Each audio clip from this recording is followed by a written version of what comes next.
This is me, covering all my bases, making sure that if something happens to me or my family or all of us. I believe that me and my team may have just found some or part of Susan Powell's remains. The search happening hundreds of feet down, deep inside of a mine in Utah's West Desert. This 12 years after her disappearance. Found a shotgun. We started finding bones. There was a rib here, a collarbone there, a piece of vertebra. We found clothing. When I pulled those pants out of the dirt, I thought, this is different. I'm just grateful that people are still looking for Susan.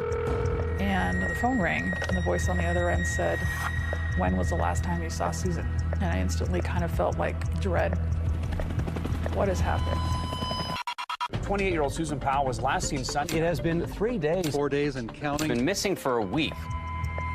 Josh had taken the children on a middle-of-the-night camping trip.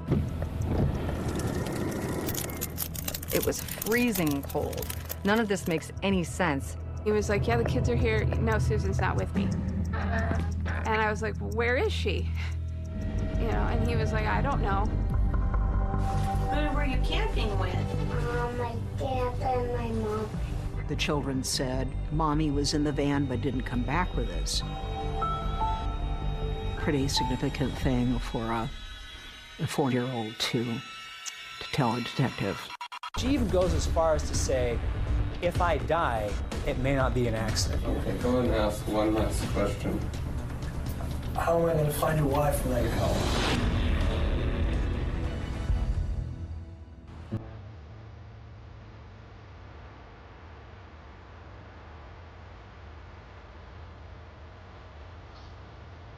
Puyallup is a smaller town.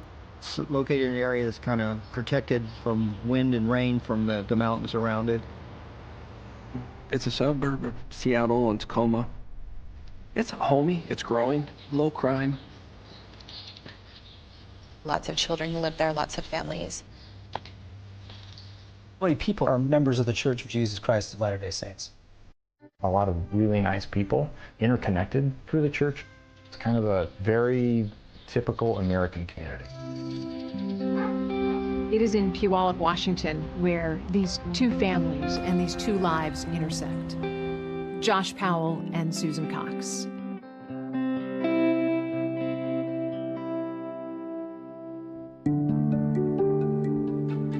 Susan was one of 4 daughters born to Chuck and Judy Cox. She was just, you know, a really typical girl and teenager. She liked to ride horses. She's my partner in crime. Susan tried to be rebellious, but she had too good of a heart. She was doing well in church and school, had friends, she loved choir. She liked her hair done, her nails done, wear stylish clothes. Susan had gone to cosmetology school. She liked to make other people feel good about themselves. She got interested in boys as a teenager. She met Josh when she was 18 at a social event for young Mormons, and he was in his 20s, and she hadn't dated a lot. In the Church of Jesus Christ of Latter-day Saints, if you are unmarried, you can attend a congregation that is for other unmarried individuals. And so Josh and Susan are both kind of circulating in this singles crowd. There are these incredible home movies taken by Josh's dad, which were later released by police, that show the couple's blossoming relationship. You'll cut that out of the tape, right? When I first met Josh, guess I thought he was cute. He was very confident, and he thought he could get any girl he wanted. Susan said that he was treating her really well, and he cared about her, and he promised he'd make her happy. Josh Powell was a ambitious, strong-headed, kind of nerdy guy. Just tall, dorky, his head's too big for his shoulders. He just looked awkward. He's got a job, he's got his own place, and he's going to college, sounding pretty good. He's going to go to school for business, so he's somebody who is bright when he applies himself. They quickly fell in love. You see pictures of them, they looked to be completely smitten. Josh and Susan's relationship goes from not knowing each other at all in October to being engaged by the end of December.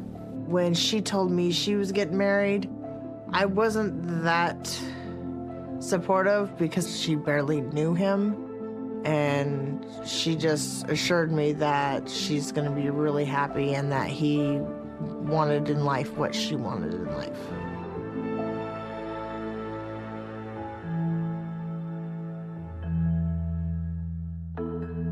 Those videos also capture Josh and Susan's wedding and the home life they built together after.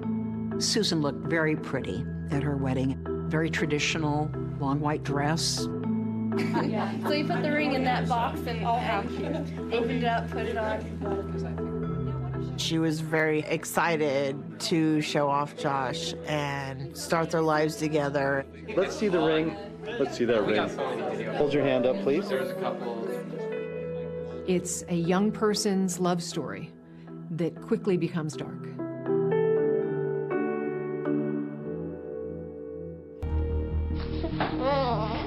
Yeah. As little boys, they were rambunctious and mischievous and ran around being typical happy little boys. What are you watching? Cars. And Susan loved them more than anything in the world.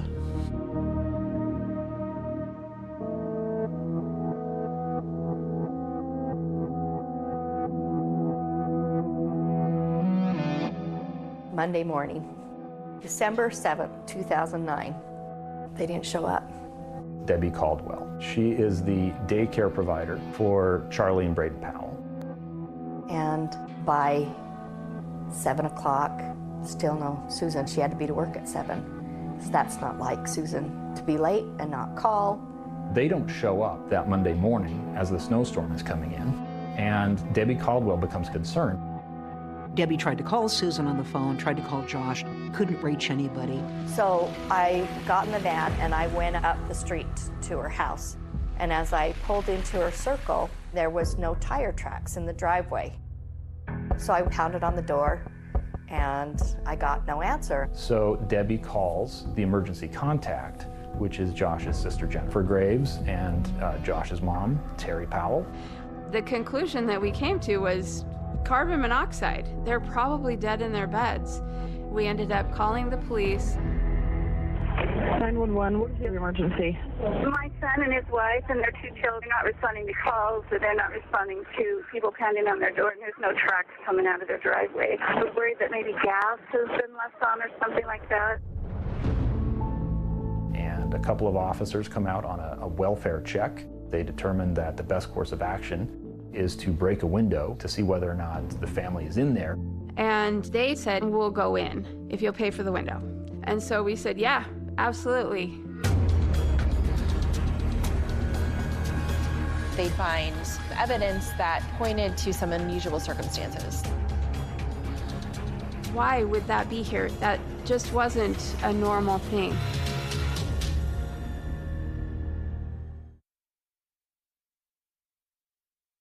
Good Monday morning, Utah. It is December 7th. Snow and ice. Lick Street, 2 to 4 feet of snow in this. December 7th, 2009. I was viewing a bank robbery case, and the sergeant asked me to reach out to patrol. They were out on a missing family out on the west side of town.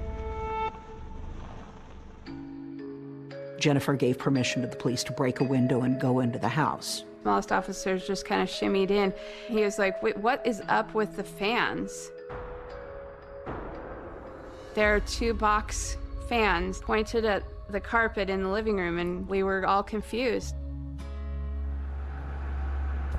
The officers cleared the entire residence and found nobody inside the home. And the Powell vehicle, which was a blue minivan, it wasn't parked in the garage. The first thing I saw was Susan's purse was on a table, and I started pulling out things. You know, I found her keys, her wallet, and had her driver's license and her credit card.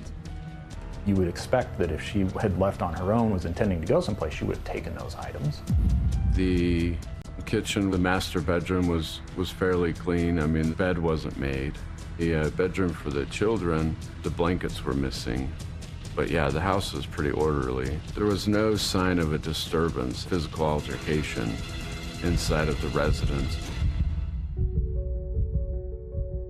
Is it 16? On the morning of December 7th, I was sitting in my family room, homeschooling my 3 kids, and the phone rang. The voice on the other end said, Josh, Susan, and the boys are missing, and nobody's seen them since yesterday. It's just the most horrible, sickening feeling. I just thought, what has happened? Susan's friends were afraid that they'd gone out on a jaunt because Josh liked to drive and take photographs and maybe had slipped off a cliff or they'd gotten stuck in the snow. I made a few phone calls asking other people in the congregation if anyone had seen Susan. Giovanna goes, I actually had dinner with them last night.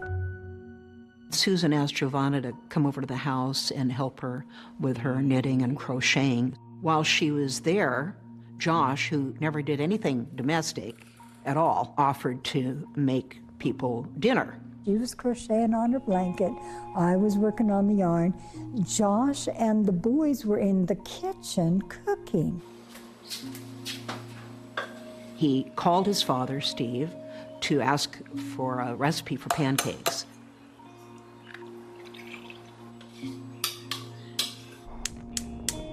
Everything he did was a little bit different routine than anybody else would have. He made them one by one. He took a plate into Giovanna. He took a plate with different pancakes made, obviously, into Susan. He and the boys ate at the table, and he brought our plates into us in the living rooms. I think that was probably very unusual. I never ever witnessed them ever eating in the living room. Shortly after that, Susan began to not feel well. Susan laid down, and Josh sort of suggested to Giovanna that it was time for her to leave. He was going to take the boys sledding, and he and the boys actually drove out before I had finished putting on my seatbelt. That was the last time I saw anybody, around 5.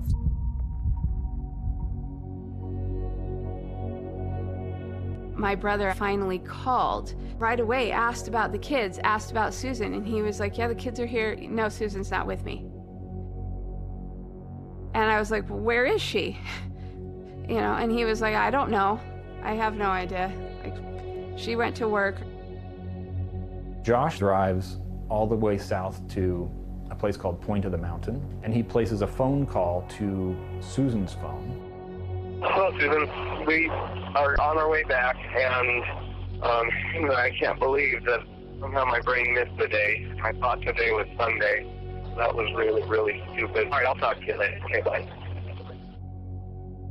We sat there and waited. It was a long time. It was an hour, maybe more. Josh finally showed up at the house. Josh had taken the children on a middle-of-the-night camping trip. It was freezing cold. None of this makes any sense, except to him, he does things spontaneously, without any plan. And he took the kids. He said that he left Susan in the house. She was sleeping. We really wanted to talk with Josh, and we wanted to record it. We had Josh follow us to the substation. He was adamant about taking the boys with him. When's the last time you seen her? Probably about midnight of last night. Where at? We're finishing up a movie. What movie did you just watch? Mama. Here you go, buddy.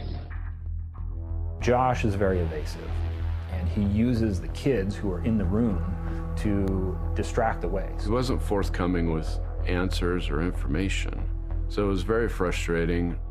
And where did you drive to? Well, I started heading south through Tooele, turned onto the Pony Express. How far down the Pony Express did you go? Not very far.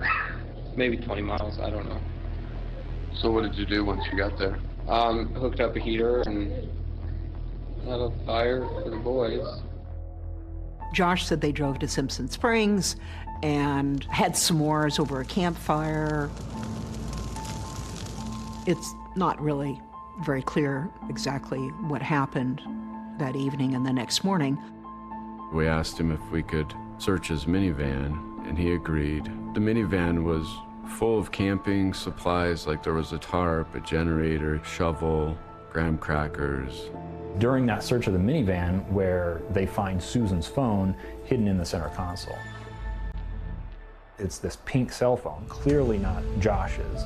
And he was kind of like deer in headlights. He just kind of looked at us. In no way did it make any sense. Susan's cell phone is in the van with him. Where the heck was Susan? Detectives talked to Josh and Susan's son, Charlie. There was one particular statement that raised a lot of eyebrows. Who were you camping with? My dad and my mom and my little brother. Dad, your mom, and your brother?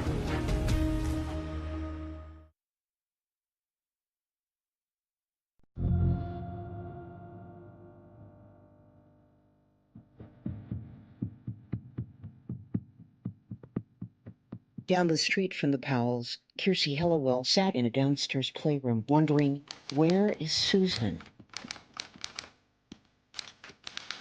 Then came the news. It made her heart beat faster. Her stomach turned in somersaults. I just lost it. 9 o'clock that night, Jennifer told me that Josh and the boys are home, and I'm like, well, where's Susan? And she said, we don't know. As soon as I heard that he was back and Susan was not with them, I instantly said to myself, what has he done?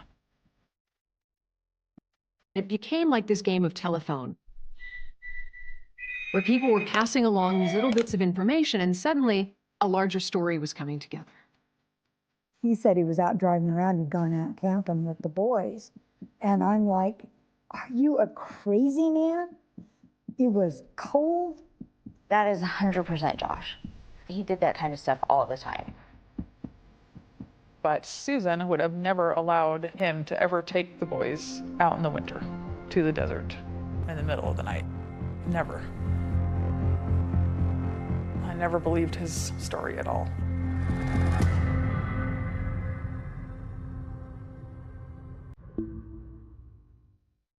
It was determined we didn't have enough probable cause to secure a search warrant for the residence, let alone book Josh into jail, because we didn't have any physical evidence. The decision was a huge mistake because he burns this metal object into oblivion. So thoroughly destroyed was this item that nobody to this day can say what exactly it was. Bags and bags of things are shoved into the garbage. Why would you do that the day after your wife disappears? The following morning, he is observed with the minivan pulled out of the garage, all the doors open, thoroughly cleaning it, wiping it down, vacuuming it. It was really odd to me because he was running around the house grabbing piles of towels and putting them in the washer, and finally we're like, you've got to go to your interview with the police. All right, no problem. Have a seat. Let me go grab my notebook and I'll be right back, okay? Okay. Josh Powell kind of has a uniform of sorts. It's typically a t-shirt, it's a leather jacket, it's denim pants, and it's dingy white shoes. When Josh goes in to talk to the police, in the tape, you see him initially acting very emotional. I don't know. I didn't even think it was that. It didn't even sink in yesterday. He's crying. His voice is shaking. He's just trying to hold it together. But as Detective Maxwell continues to push Josh about what's going on, Josh's demeanor changes. I can't remember what we were doing. Okay. So you don't remember what you guys did from 6 o'clock till you went to bed on Saturday night?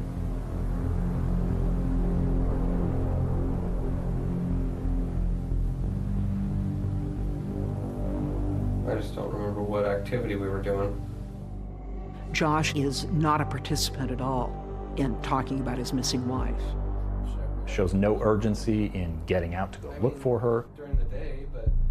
Have you checked any places where she could be? I haven't had much of a chance to do any of that yet.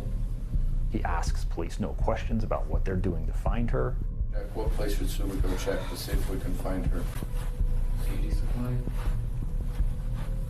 she would be there, but she likes them. And he offers no suggestions, really, about where they might look. Okay, let me ask you this before you go. Go ahead and ask one last question. How am I going to find your wife without your help? While I'm interviewing him, another colleague conducted a child forensic interview. Right there. Yeah. Good job. It's got nice lights, huh? Pretty. We went to the Children's Justice Center, and they were able to interview Charlie. Braden really wouldn't talk to them. Okay. Well, what did you do last night? Go camping. You went camping? Who were you camping with? My dad and my mom and my little brother. The children said, Mommy was in the van but didn't come back with us. A pretty significant thing for a 4-year-old to tell a detective. We got in the airplane, and the airplane went to Dinosaur National Park. Oh. You went to an airplane yesterday? Charlie's interview is perplexing because he says a lot of things that don't make much sense. Okay, so Charlie, when you guys came home from camping, who came home with you? My dad. And my mom stayed at Dinosaur National Park. My mom stayed where a crystal park. There was one particular statement that raised a lot of eyebrows. Mommy is with the crystals. And how some people interpreted that was that the boys had been with their mom and she was not alive. Your children are telling our detectives that Mom went with you guys last night and that she didn't come back. She did not go with us. They know that she didn't go with us. So your kids lie then? Do your kids lie? Sometimes they do. With children, they're going to go from threads of truth and reality to fantasy. And maybe things that happened long before Mom disappeared, they're still in his memory and in his mind sort of fuses together. She was not with us. I didn't leave her at the Pony Express. I didn't just take her out and drop her off or even do anything. I do want the lawyer, because at this point, I definitely want the lawyer. Could have I went and booked him into jail? Yeah, I could have.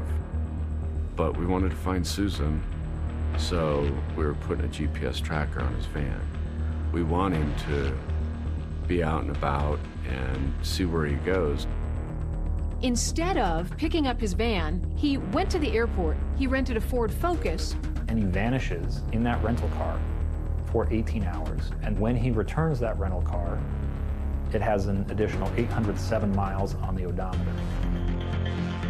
To this day, we don't know where Josh went. Very quickly, the police realized that Josh was lying to them, that he was evasive, and he was not acting like a bereaved husband. When detectives spoke with Susan's friends, there was a very different picture of this marriage. She went to see a divorce lawyer, and he told her to make a videotape. This is me, covering all my bases.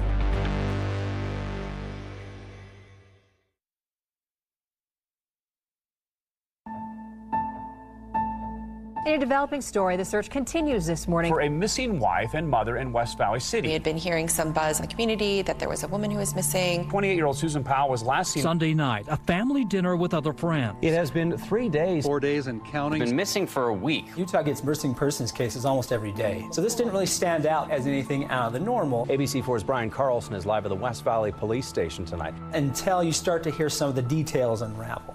We've learned the search warrants for the Powell's home have now been sealed off. It's strange that he came home with the kids and not her. West Valley City Police calling this one a puzzler. Call it suspicious. Not even a clue. If you see her or know anything, please contact the West Valley Police Department. Her friends and family were just starting to ask questions. They were out there with flyers, just trying to find out where she might be. Volunteers fanned out, handing out flyers of Susan Powell. Josh, after Susan went missing, He went from the guy who was talking about everything and knew everything to somebody who said nothing, knew nothing. And a husband who says he does not know what has happened to her. We know the answers are out there, and we need those who know where she is and what happened to come forward. I held a candlelight vigil a few days into her disappearance, and Josh came to that late. After the candlelight vigil was over, Josh Powell did show up here in the park with his 2 children, but he quickly left without saying anything. Charlie had come up to me and he was telling me, Debbie, my hands are cold, my hands are cold. And Josh scooped Charlie up and kind of pulled him away like this. And reporters were trying to chase him through the snow, and he was walking away from them. You were camping with the boys? I have to go get my boys. There was no point at which Josh ever seemed to even be concerned that Susan was missing. If he wanted to help on the website, he should have detailed a timeline. He never participated in any of the massive, massive efforts that myself and relatives and friends launched to put out flyers in malls and parking lots. He didn't seem like he was engaged at all in what was going on. It seemed like his mind was somewhere else. He spoke very briefly with local media. I've been trying to figure out what I can do so I don't sit idle. I'm dealing with this repeatedly. People were upset that he didn't seem upset that she was missing. And so people thought that's because he's guilty. Josh, will you give us a comment today? Pointing the fingers at Joshua, I don't want to do that.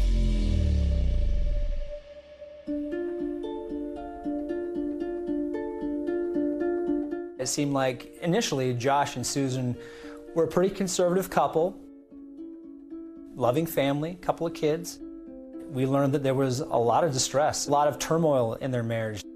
He controlled the money, even though she was the breadwinner. Josh is very willing to spend money building himself a fancy computer. Susan doesn't get that privilege. There's my new printer.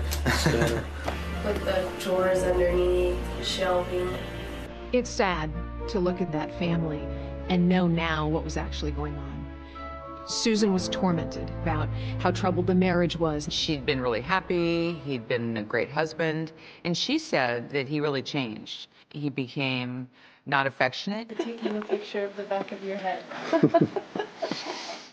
Awkward to talk about, but they also had issues, you know, in the bedroom. Susan was this beautiful girl, but Josh just was not interested in her sexually. It was just really weird. He kept her at arm's length. He wouldn't kiss her anymore. He wouldn't touch her. He wouldn't hold her hand. Josh and Susan's marriage reaches rock bottom in the summer of 2008. Josh and Susan are constantly fighting. They're arguing in front of the kids. Josh is exhibiting extreme control over Susan.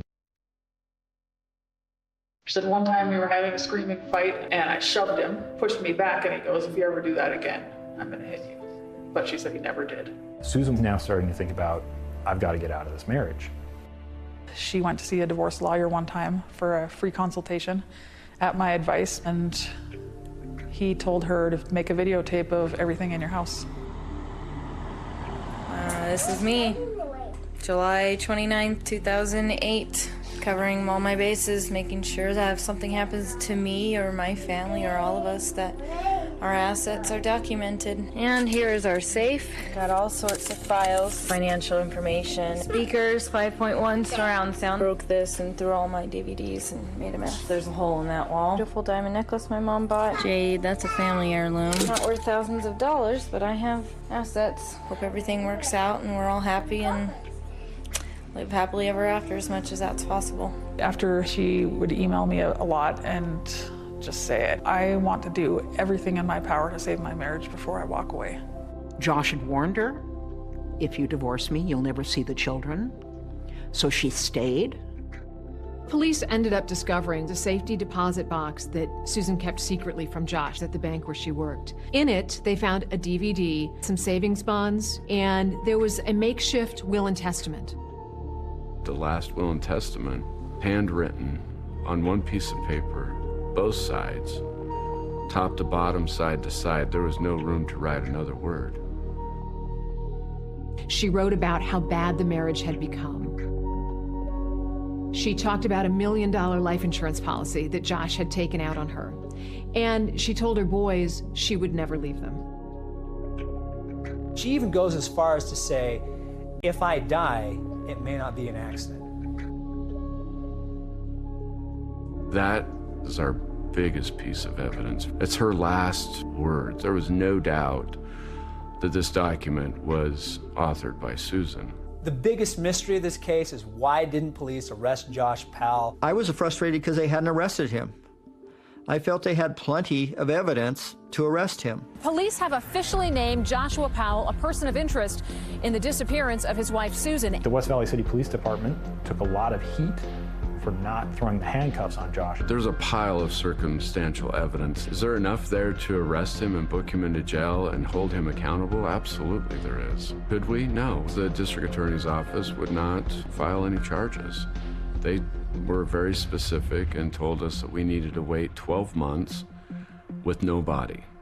ABC News reached out to the DA at the time, who declined to respond to this claim and refused to comment on the case. Within days of Susan's disappearance, he had closed their bank accounts, cashed out her retirement fund, took the boys to Puyallup. People we talked to say they can't believe that Joshua Powell has emptied the house and left what is ground zero in the disappearance of his wife. They say it only casts more doubt on a man they're having an increasingly difficult time believing. I suddenly had this thought, I should get Josh to confess. Jennifer volunteered with the police to wear a wire. What is the truth? I know what I've done, and I haven't done anything. Then where is Susan?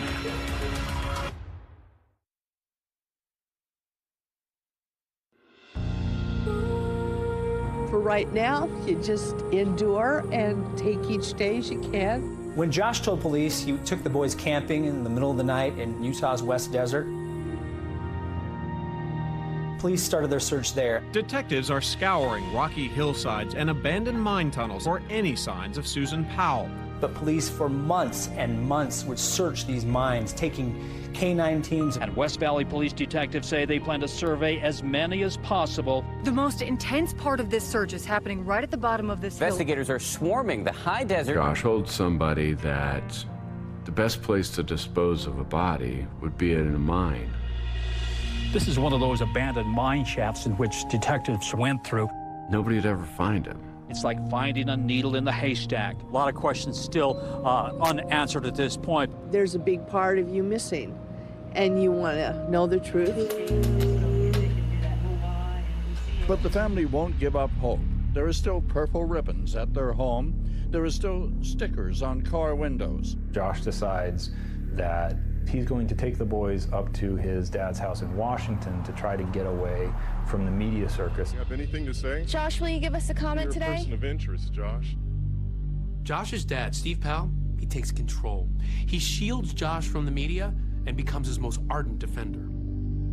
I call it Fort Powell because it became a fortress. They had the windows, blinds drawn. They kept the house dark inside. When the media would knock, they'd open a crack and say no. They weren't talking to anybody. Hi, I'm trying to find Josh Powell. They were just their own little country. Josh isolates himself from the world. He's not talking to police, he's not talking to media, he's certainly not searching for his missing wife. I suddenly had this thought, I should try and get Josh to confess. Even Josh's sister, Jennifer Graves, doesn't believe him. So she goes to police and she volunteers to wear a wire and go inside her dad's house. They were just about to have dinner and we went in and the boys were so excited to see us. My birthday! It is! It's your birthday, Charlie! I didn't know exactly how to force this confrontation with Josh. I've been hearing rumors that you'll probably be arrested soon. Well, I don't know. Suddenly, I just shoved Josh into the bathroom. And at that point, I was like, drop all pretense. Just tell me where her body is. We tried to cover it up. Where is Susan? Jennifer did a phenomenal job. I just don't believe it anymore. I can see it in your eyes. There's something there. You're wrong. Well, like I say, I think you just need to confess now. and get it over with. Don't be ridiculous. I know what I've done, and I haven't done anything. You told him. I've already told him the truth. Every fact. I'm not going to violate my attorney's direction. He still wouldn't budge. He still would not give me anything. I was so frustrated. Eventually, Steve kicked Jennifer out of the residence, calling her derogatory names. You are a bitch, is what you are. You talked about your brother and my son that way. I regret not getting the confession, but I don't regret going. This is Good Morning America. And joining us now, Susan's mother and father, Judy. Susan's parents, from the moment she was missing, they were very involved with the press. Suspect your son-in-law, your grandchildren, what they saw. But very quickly, the tone changed. We made a conscious decision. The politeness wasn't working, so we basically called him out. Josh is a desperate person. He has no valid explanation for where he was. Chuck Cox and the family, they're putting the purple ribbons, they got the billboard outside the neighborhood. All these things, I'm sure, are driving him crazy, but for 18 months he sits in isolation and doesn't talk to anybody about it.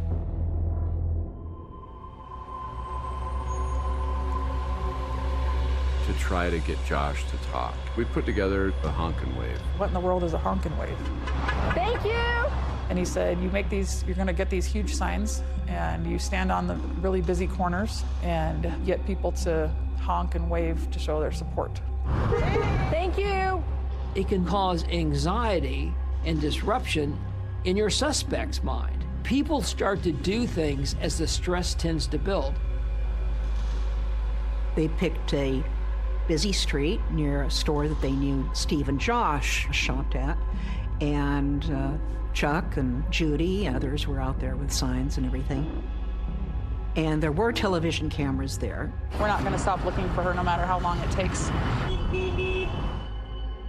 They had these shirts with Susan's face. I think it said, "Have you seen me?" And they had these big posters, and they were waving and balloons and handing out flyers to cars as they went by. Steve pulled by, and the next thing I know, he's stomping over towards me. You can't do this. This is a store that I shop at. The only places where they've passed out flyers about Susan, the only place where they've put up billboards, the only place where they've duct taped flyers to light posts. How is you coming here helping to find Susan? It isn't helping to find Susan. How is your standing at our neighborhood market helping to find Susan, Chuck? An extraordinary, personal, and very public confrontation that erupted in the middle of the search for Susan Powell. Several family members were clashing in front of the cameras. Been all over the media. If somebody has seen her, then they can report to the police. And you're only going to do this. Which other stores are you doing this at, Chuck? It was ugly. It was weird. It was really contentious. I was waiting for the cops to come and haul one of them away. Since you come out against my family. Then Josh showed up midway into this confrontation on the street corner, and he had the boys in the van with him. Chuck Cox uses my sons as pawns in the media to drive whatever message he is trying to drive. Are you doing okay? Yeah, that's all right. I get a call from Josh. We were telling Josh, okay, are you going to do this interview or not? And he finally said yes.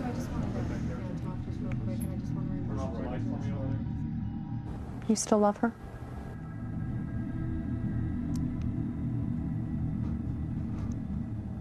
Yeah.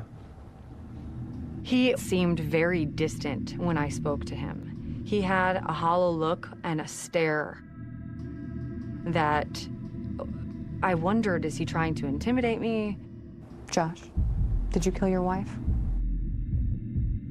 Then there was Steven wanting to be interviewed, and he ends up revealing the biggest bombshell. There were just sexual things going on between us. This is your daughter-in-law. We were watching this on TV, and our jaws just dropped.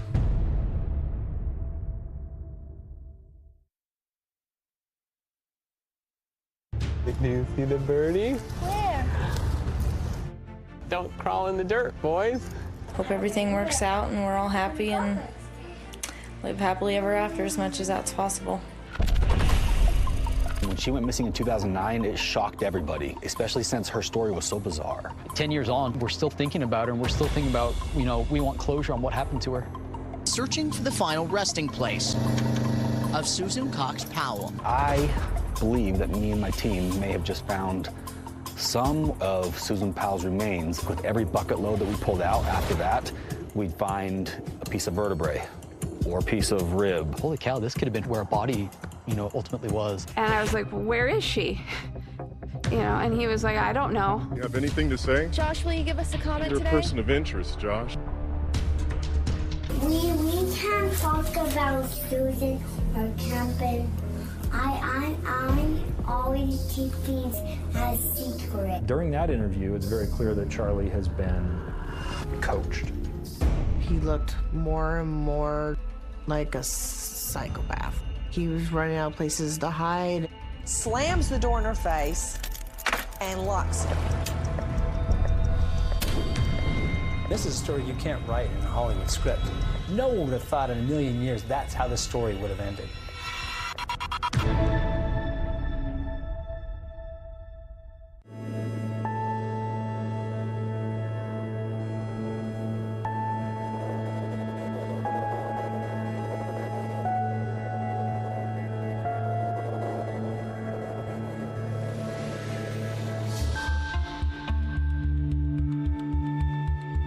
Susan Powell was a young, beautiful mother of 2 adorable children. She just one night vanished.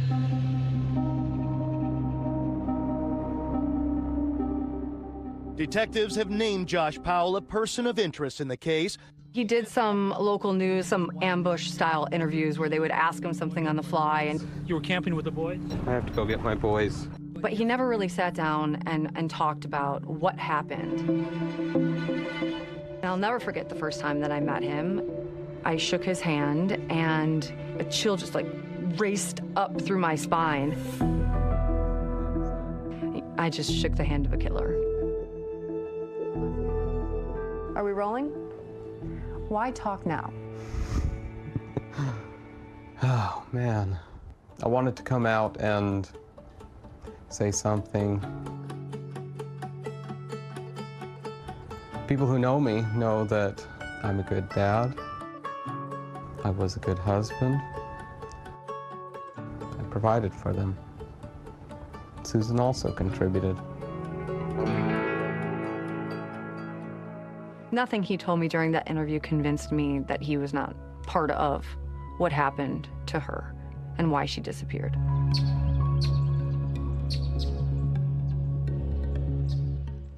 I know that you've told police that you were camping. You brought your 2-year-old and your 4-year-old camping. Is that where you were? I'm not going to talk about anything that my attorney has specifically told me not to. Okay. Why not just answer where you were when she disappeared? Josh, can I suggest something? His father was there, and his father really wanted to be interviewed, which was odd.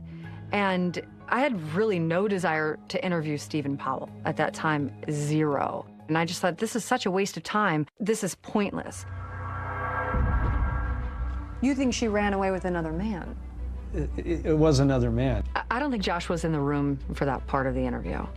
And before you know it, he ends up revealing the biggest bombshell out of all of the interviews that I had done out of the whole case. What makes you think that she would leave her kids, her 2 young sons, and run away with another man? With another man.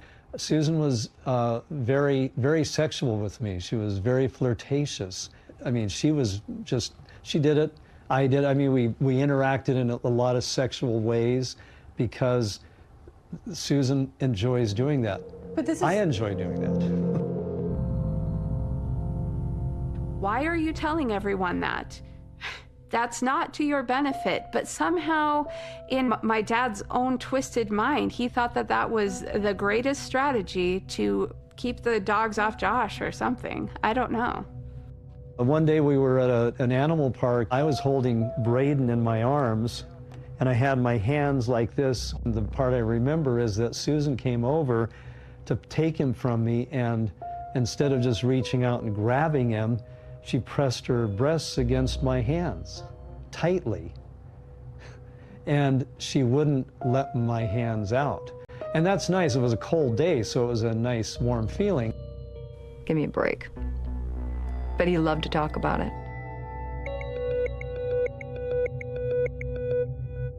Josh and Susan, early in their marriage, move in to Steve Powell's home. Susan had often referred to her father-in-law as creepy, but she, I don't think, had any idea how creepy the man truly was. No, I'll do this. And during this period of time, Steve Powell is constantly filming Susan. This is a man who is collecting video for his own perverse gratification. Because Steve Powell is a voyeur. He wrote a number of songs about Susan. Stephen Powell even recorded them and posted them on his website. I can love you in a secret way. I can love you each and every day. He had a pseudonym he used, Steve Chantre. While Josh and Susan were living with my dad, there was a point where she was alone in the car with my dad for a short time while Josh was in the house, and my dad actually hit on her. He has put his camera in the bag on the center console and left it recording. And so the audio of this conversation is captured. I've really fallen in love with you. You know, for the last year and a half, you're about the only thing I can think about. And just, for example, when we were sitting on the couch, it just felt like you were very, you know, I mean, I was extremely aroused, and I think you were somewhat aroused, at least I thought. I don't know where you're going with this. That audio was an opportunity to hear Susan in her own voice, telling Steve in no uncertain terms she was not interested. I'm kind of meaning to talk to you about this, because I realized the last time I came over and that my own father doesn't kiss me and you kiss me, and I didn't like that.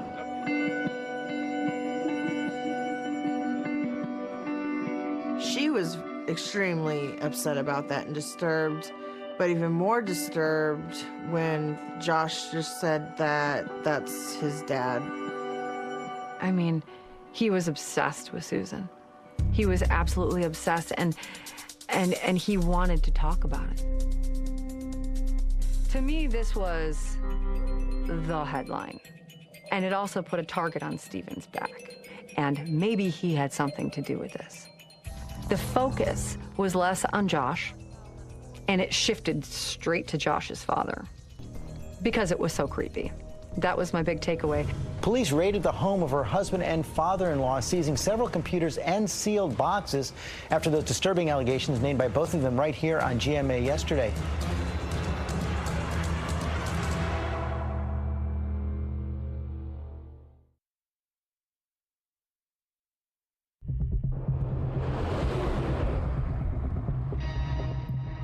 Susan Powell disappeared from her home near Salt Lake City on December 6, 2009. Since then, no word, nothing. The Powells, they had this entire campaign of their own, and it was to make Susan look bad. It was to make her look like she was promiscuous, like she was looking to leave the marriage and abandon her children. Susan Cox kept a diary, a secret diary. Let's stay focused on the journals, okay? Because I think that's very interesting. I believe that Susan had a liaison with somebody who disappeared the same week she did. She was very open sexually, and when I read her journals, it's clear that most of the relationships she got into with males were ones that she initiated. Basically, Josh and Stephen, on their own stupidity, were telling, hey, this is, you know, the Holy Grail. This is telling us where Susan is. This is telling us how Susan acted. So that gave us the nexus through the judicial system to get into the house. When Josh moved in with his father shortly after his wife's disappearance, he took some things from his Utah home, including Susan's journals. Susan Powell's diaries have taken center stage. According to the search warrant left at the Powell's home, police came looking for 7 very specific diaries, all written by Susan. Diaries that her husband insists will help explain her disappearance. They went through everything in the house, including all of Steve's, files, journals, computers. They also find Steve Powell's collection of voyeur videos. Steve Powell is doing things like sliding mirrors under the bathroom door, attempting to get images of Susan while she's undressed. I love putting her underwear against my face, just smelling her scent. Steve would narrate his videos to himself as he's shooting video of her dirty underwear. Stephen Powell would save things of Susan that she'd throw away in a bathroom garbage. Things like cotton swabs, wax strips, tampons. He would mark each one of them, like for specific storage. In his walk-in closet, there was a filing cabinet that was locked. And once we got into that, that was kind of like the unwanted treasure that we found. Police say inside Powell's bedroom, they found thousands of images of mostly young girls, many naked, being videotaped without their knowledge. Prosecutors say 2 former neighbors, sisters just 7 and 12, were repeatedly videotaped while bathing. Police said Powell shot from his bedroom window into the neighbor's bathroom window using a telephoto lens. They've looked at Steve Powell, the suspect in Susan's disappearance, and ruled him out, but it's obviously of great concern to detectives as they're scouring through all the material they take out of Steve Powell's home when they see underage neighbor girls undressed on Steve Powell's tapes. Powell entered a plea of not guilty to 14 counts of voyeurism and 1 count of child pornography.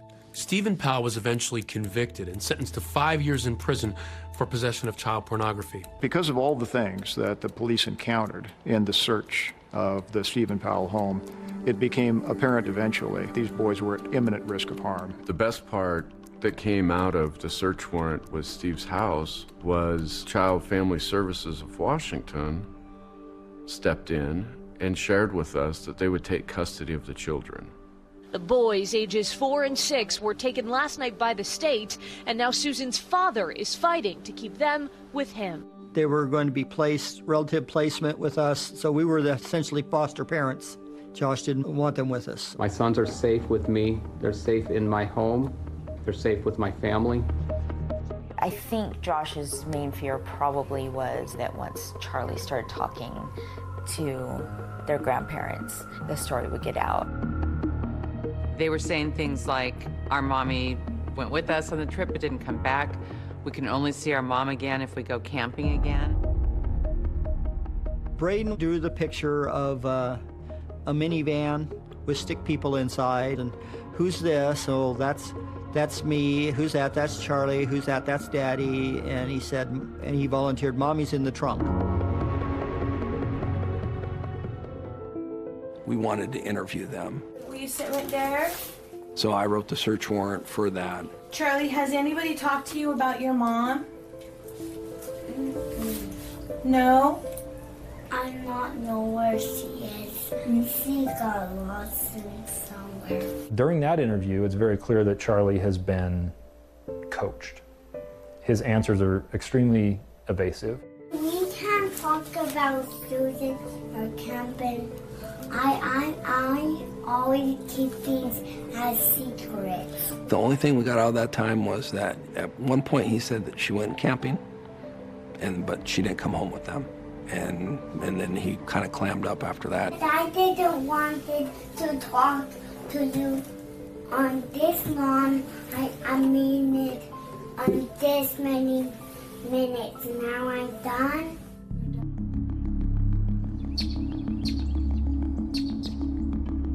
While the Coxes were fighting for custody of the kids and had temporary custody of the boys, they were still essentially wards of the state. Washington State had control over these children, and the Coxes were glorified foster care. So the boys are living with Grandma and Grandpa, and Josh is getting supervised visitation with the boys.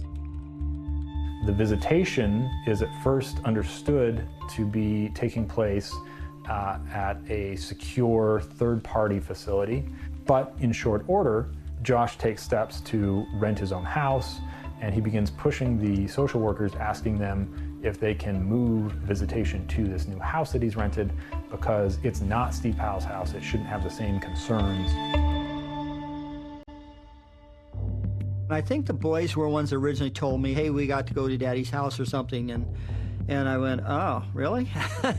I was concerned about that. They were very excited. They were thrilled about the new house, and they were thrilled about the yard at the new house. I am in their best interest as their father, that I should be raising them. Through December into early January, he was confident that his reunification motion was going to be granted. Who has custody of your kids? Well, that was doomsday for Josh Powell. This is a story you can't write in a Hollywood script. No one would have thought in a million years that's how this story would have ended.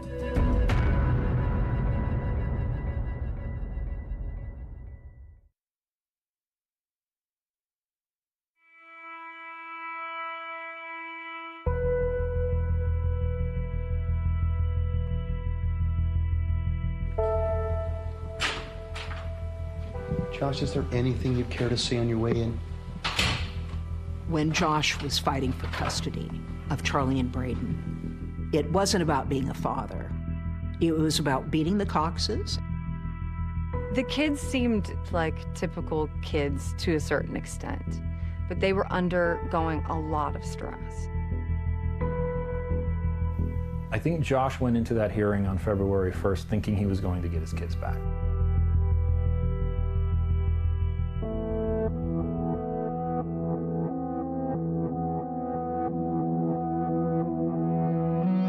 I was pretty positive that Josh was the one that killed Susan. I wanted to keep those boys out of that home as long as possible. I was going to West Valley going, hey, guys, we need something. Pierce County authorities and investigators in Utah shared the common goal of protecting the boys. So the West Valley Police in Utah passed along previously unreleased evidence recovered from the Powell's home. When I pushed West Valley and they sent us the disc with the cartoon, incestuous images. The West Valley City Police Department in Utah had found images on a computer taken out of the house in Sarah Circle way back in December of 2009 that were of great concern. They were characters from popular Nickelodeon shows engaged in sexual acts of incest. The evidence was allegedly taken from Josh Powell's Utah home by investigators. They raised very serious questions about Josh's ability to be a safe parent for the boys. He denies ever looking at any kiddie porn. He denies any knowledge about any of these images that had purportedly been taken off of his computers. Illegal images? No. I asked Mr. Long, he saw nothing on there that he believed would be in violation of the law. Bad taste? I'll give you that from what he was describing to me. And that's when the judge ruled that the boys would stay with the Coxes longer.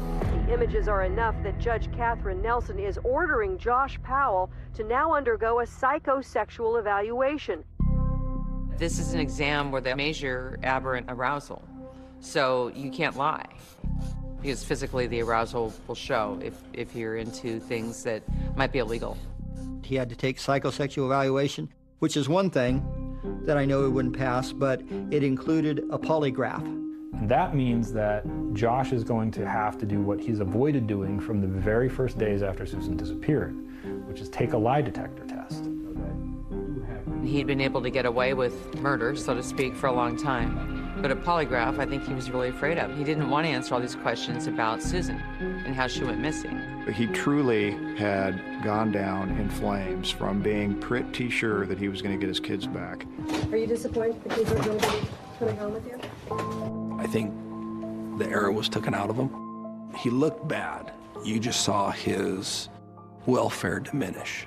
He looked more and more like a psychopath. He was running out of places to hide, and he ran out of options, and it was tearing him down as a person. The custody hearing between Chuck and Josh essentially was put on pause. That was on February 1st. We know then that Josh spent the next 4 days preparing. We know that he transferred some of his finances. He gathered up some of the boys' things and toys, took them to Salvation Army and Goodwill. He bought 5-gallon gas cans and went and filled them with gas. I said, look, I am afraid Josh is backed into a corner with the psychosexual and the polygraph. He knows there's no way he's going to beat those.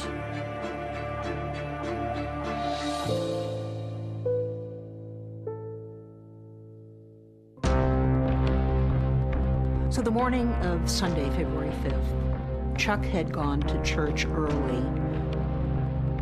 I knew they were going for their visit, and they were making it clear to my wife and myself, we don't want to see him today. No, we don't want to go. I picked up the boys. They were waiting with their grandmother, and I expected to return the boys in about 4.5 hours. And things just go very wrong. The Pierce County Sheriff believes what has happened is nothing short of pure evil.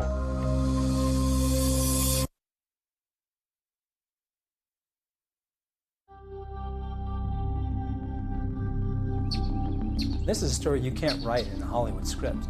No one would have thought in a million years that's how this story would have ended. When you talk about a tragedy, this is it.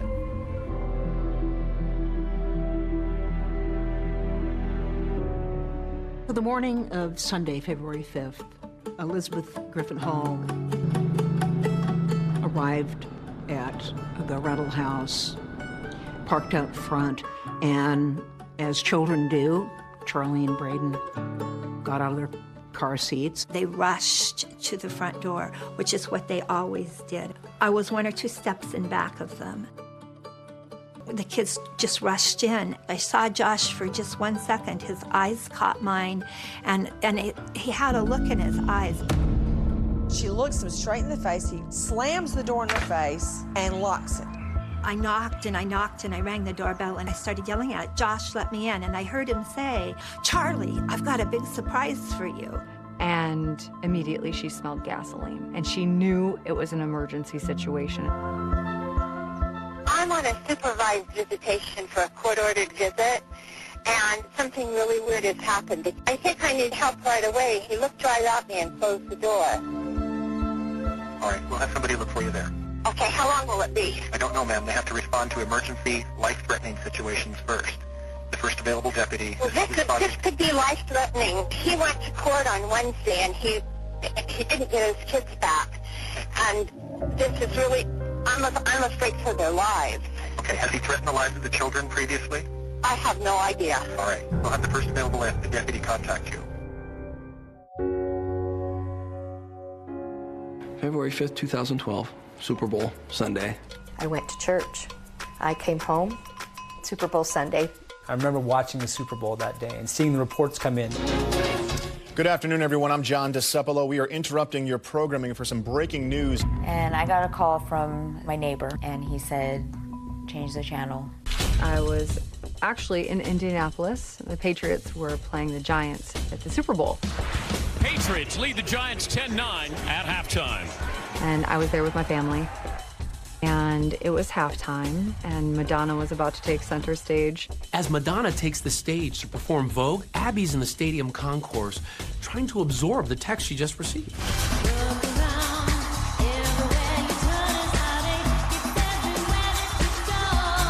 I get a text, pops up on my phone. There has been a fatal explosion at the home of Josh Powell. I couldn't believe it. I couldn't believe it. I thought, I'm going to get help from the neighbors. They'll be able to help me get the boys out. So I went screaming to the neighbors and said, there's 2 children in there. There's 2 children in there. I said, oh my God. And I thought like natural gas or something. And they said they found 3 bodies. There's a fire, the house exploded, and we're hearing that Josh and Charlie and Braden were inside. This can't be, this can't be. And I thought, no, that can't be real. I would have heard something. And I called Susan's father. I said, Chuck, is it true? Chuck, is it true? Is it true? He said, yes. I didn't even say goodbye. I just hung up the phone and started crying. And I was looking at a house with steam still coming out of it and fires, and he went and talked to his sergeant or whatever. He said, yeah, they're there, and they're dead. Honestly, I wasn't surprised. And the actions that he made after she went missing, I never underestimated him. And then to find out the details, it just breaks your heart.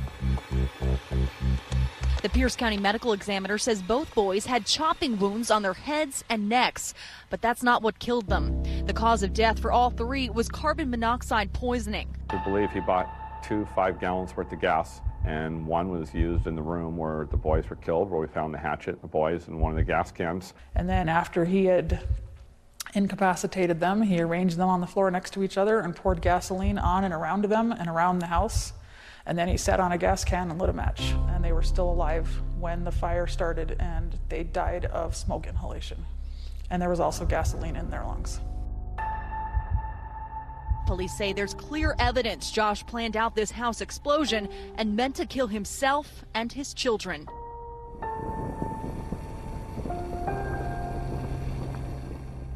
The morning of the 5th, he sent a couple of text messages and voicemails to people, essentially saying goodbye. His sister Alina found one when it was too late to intervene after the explosion.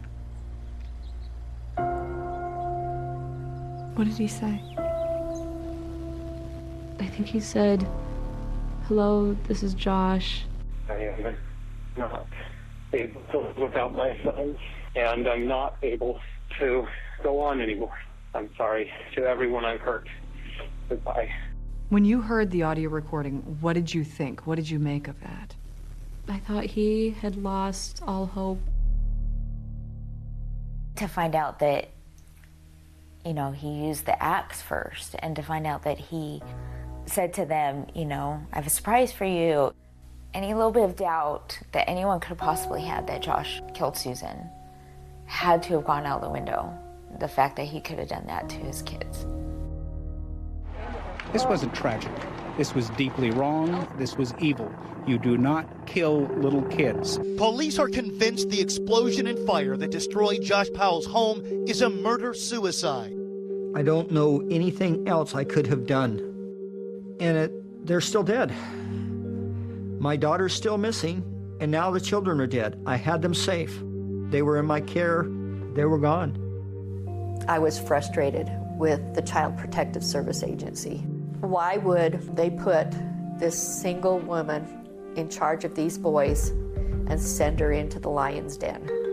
They had the right to grow up. The Cox family is determined to hold the state accountable and make them pay for the deaths of their grandchildren.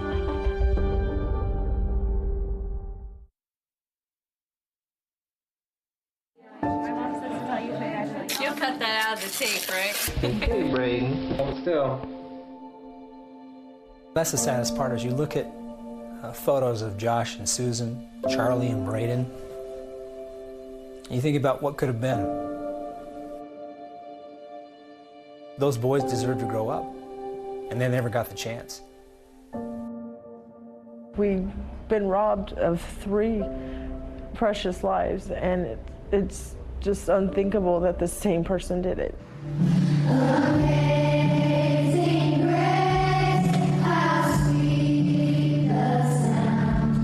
Why take the kids? Why? It makes absolutely no sense. My worst nightmare had just happened. But I went from praying that somehow Susan was alive to praying now that she was dead so that she could greet her boys in heaven. Outside the fenced-off crime scene, strangers visit the memorial that has risen. Flowers, balloons, and stuffed animals offered in memory of Charlie and Braden Powell. Why would he go through so much to get custody of the boys, only to murder them? Come here, Charlie. Here we go, Charlie. Hey, buddy. Well, One of the possibilities is he destroyed the evidence. Those boys were starting to talk. And by destroying the evidence, basically he committed murder on his two boys. It shows how much of a monster he really was. And it shows how many people dropped the ball in this case. I was frustrated with the Child Protective Service Agency. Why would they put this single woman in charge of these boys and send her into the lion's den? It made no sense to me. I wanted to get the kids no matter what. I wanted to get the kids. If I could have gotten through the door, I would have. She did what she could. She did everything right. There's no blame on her at all. Anybody puts any blame on her, it's misdirected. The Coxes have filed a lawsuit against the state of Washington on behalf of Braden and Charlie.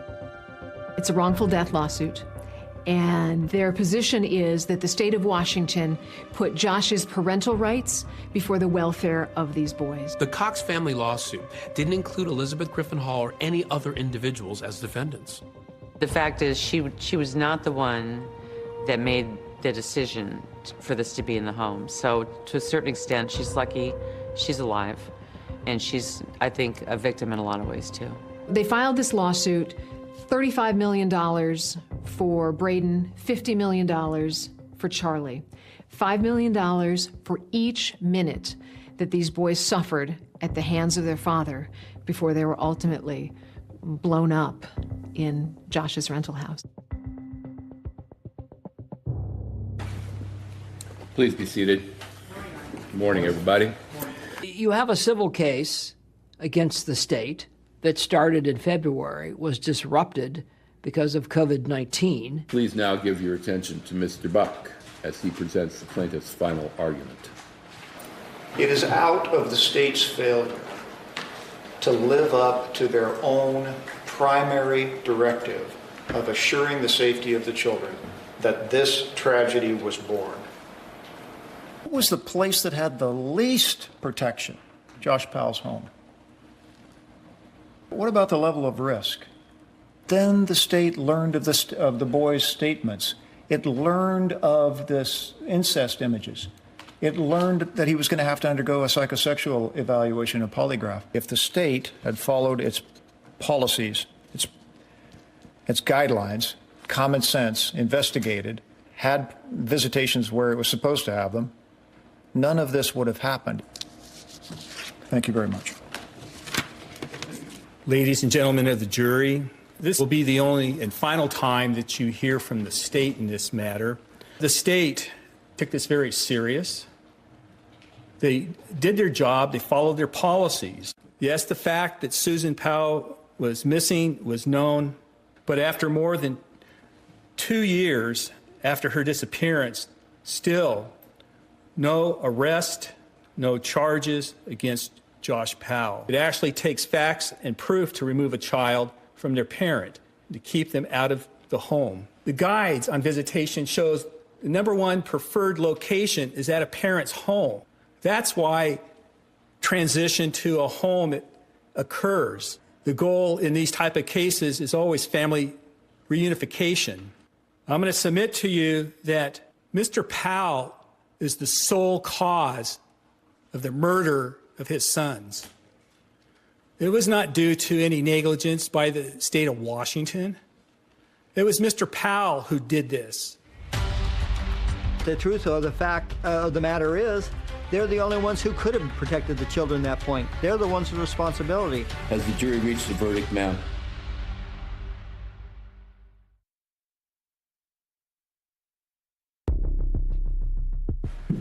All please rise.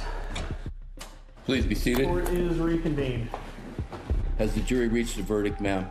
If it pleases the court, we have. Was the state of Washington negligent? Answer, yes. What do you find plaintiff Charles Powell's total amount of damages? $57,500,000. Braden Powell's total amount of damages, $57,500,000. For 8 years, the Cox family has been trying to find justice.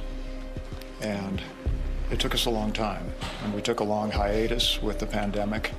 today justice has been meted out. What I intend to do is use the award to try and help other people in that so that we can save more children. Jury members told ABC News they didn't believe any one individual at Child Protective Services was responsible for what happened.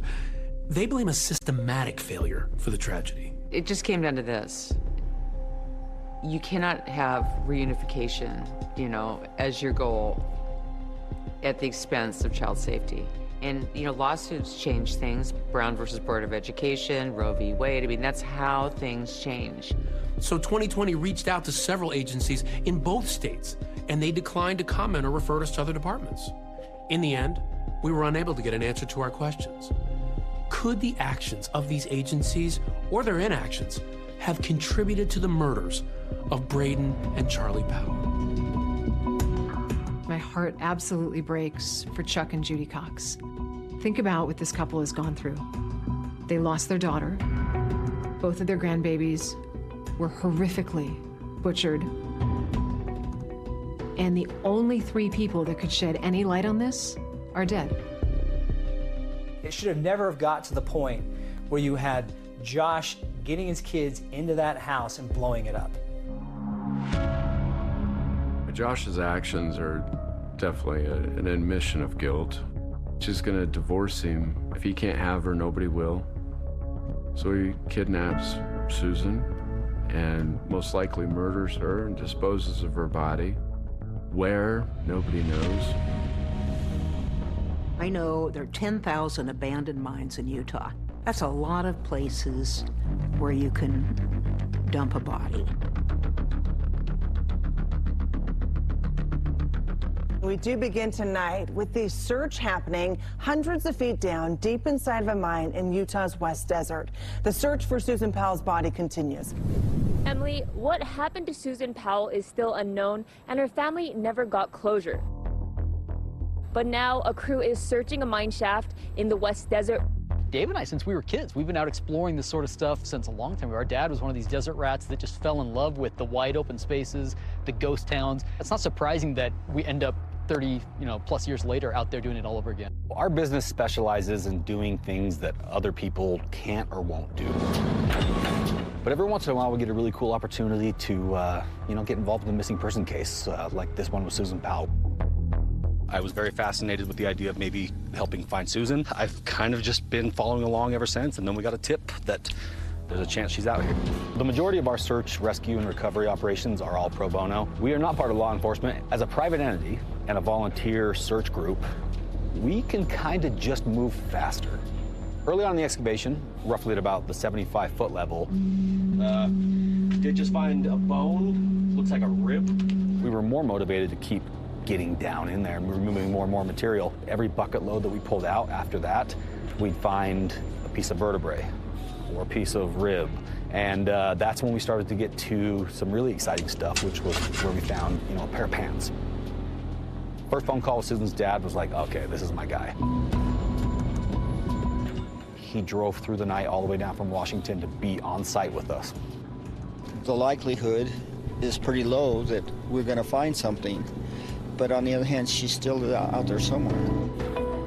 And Chuck kind of came over to me quietly, and he's like, hey, I know how to operate a radio. Do you need help down there?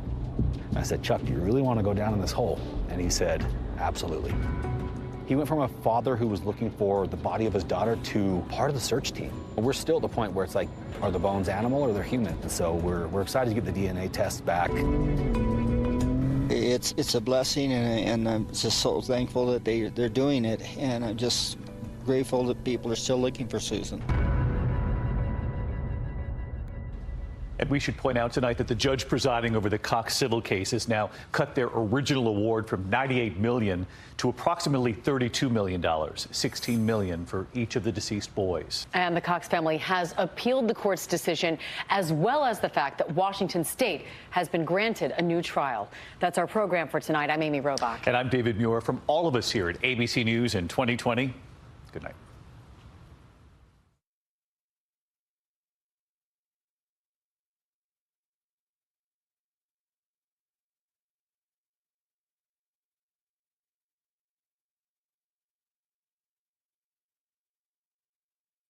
Tonight, Blaze Bernstein, the name in the headlines so many of you will recognize. The massive search triggered by celebrities and social media. But now the chilling new details. You may not have heard about this missing college student. The all-new 2020 starts right now. Who leaves their house without any of their items at night and doesn't show back up again? This isn't just anybody. This is an Ivy League college student with his whole life in front of him. Did he run away? Was he injured? Had he been abducted? Blaze Bernstein disappeared 1 week ago. Missing while home for winter break. My dad was just like, we have each other. It's going to be okay.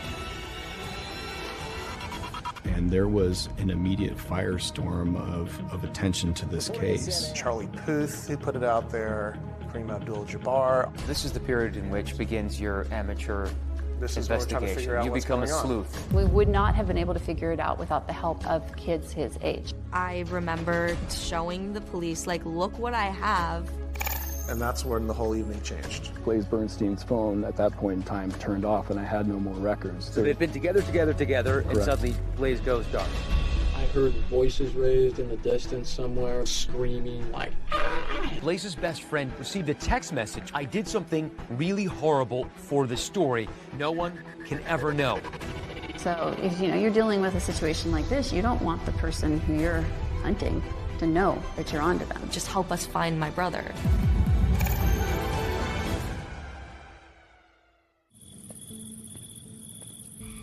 Well, the search ramping up today for a Lake Forest teen who disappeared while visiting his family over the holidays. Blaze Bernstein has been missing since Tuesday night. Police searching by ground with canines and by air with helicopters. We're hoping that he's just incapacitated in need of some medical assistance. Anyone with information should contact the Orange County Sheriff's Department. Blaze Bernstein. Blaze Bernstein. Blaze Bernstein.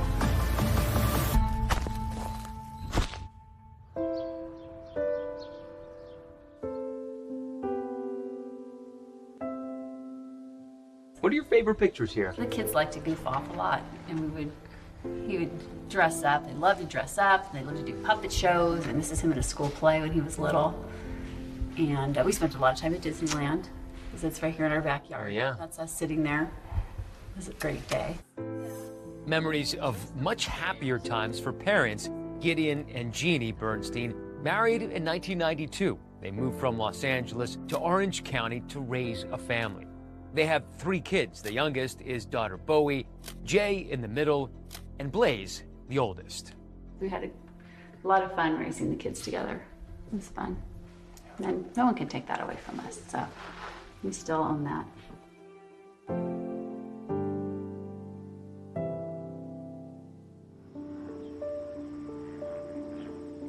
Blaze Bernstein grew up here in the city of Lake Forest. It's an upper middle class bedroom community about an hour south of Los Angeles, home to about 90,000 people. Growing up in Lake Forest was really nice. It was kind of inland from the coast, like 30-minute drive from the beach. It was actually a really quiet residential area. Houses were beautiful, a lot of families there. When we wanted to start a family, we left Los Angeles with the idea that we'd be moving to a safe suburbia, one of the safest places in the country. And by all accounts, Blaze is this bright, gifted teenager with a sharp wit and a warm heart. I've known Blaze since we were babies. Blaze as a kid, besides being very high energy, he was really creative, he was very thoughtful. Blaze was incredibly bright, curious. He was really a Renaissance young man. I mean, he was interested in everything. Surrounded by family and friends, Blaze was bar mitzvahed in 2011. That's a Jewish celebration of adulthood on a boy's 13th birthday. It was an occasion especially meaningful to his grandmother. I did know that his grandmother was from Romania and survived the Holocaust. I really think that Blaze got it. He was proud to be a Jew, humanistic philosophy, caring about the world and understanding the world's only going to change if human beings change it. But even though Blaze possessed that understanding, it offered no protection from becoming a target of frequent bullying. Growing up in Lake Forest was not super easy for him. He was bullied every single day on the bus. He just wanted to get out of the public school system. And it wasn't just the bullying. Even though Blaze is a good student, he longs for something more. Go, man, go. Something that challenged him, not just intellectually, but creatively. And he would find it at OSHA. OSHA is the Orange County School of the Arts.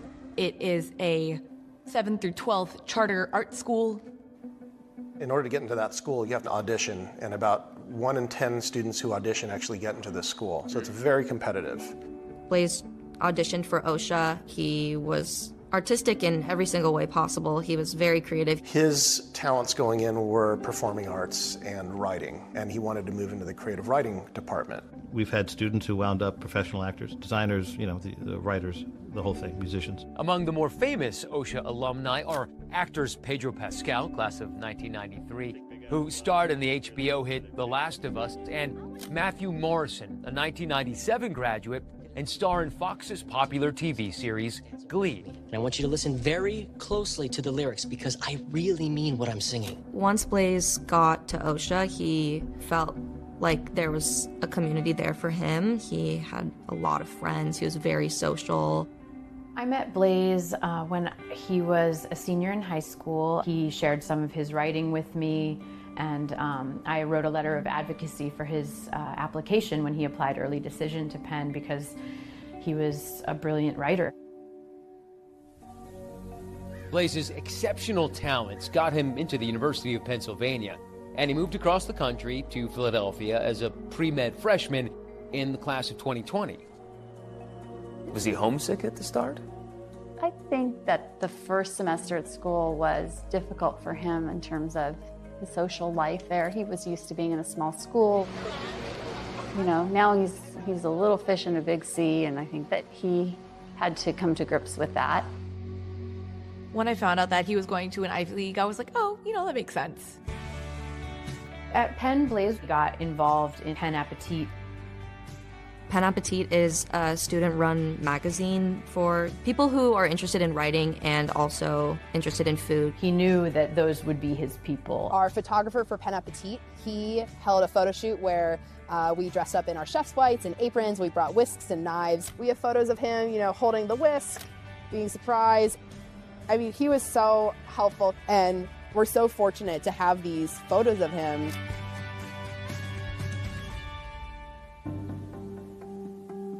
It was a Tuesday in January. The 19-year-old Blaze was home for winter break. He was in a really good place and looking forward to second semester of his sophomore year, but not before he treated his family to a special meal. He was baking butternut squash with, sprigs of thyme that were inside them. He made a turkey. And he made a... He took over my job, more or less. I was on vacation, and he was here. So dinner broke up, I guess, absolutely normally. It was a quiet night. Didn't hear anything unusual. I woke up the next day and it was a normal morning. A normal day until it wasn't.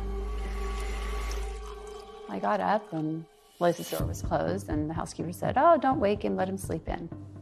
And I said, okay. Well, I knew I had a dental appointment with him that day, so I decided I'd wait until my yoga class was over to try to contact him so I wouldn't wake him.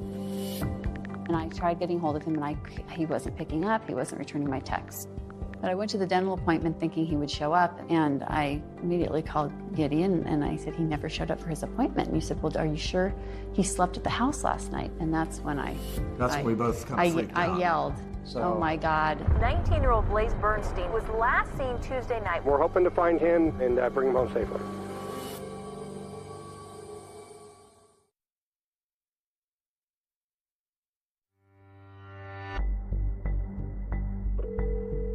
My dad called me and was like, hey, have you heard anything from Blaze?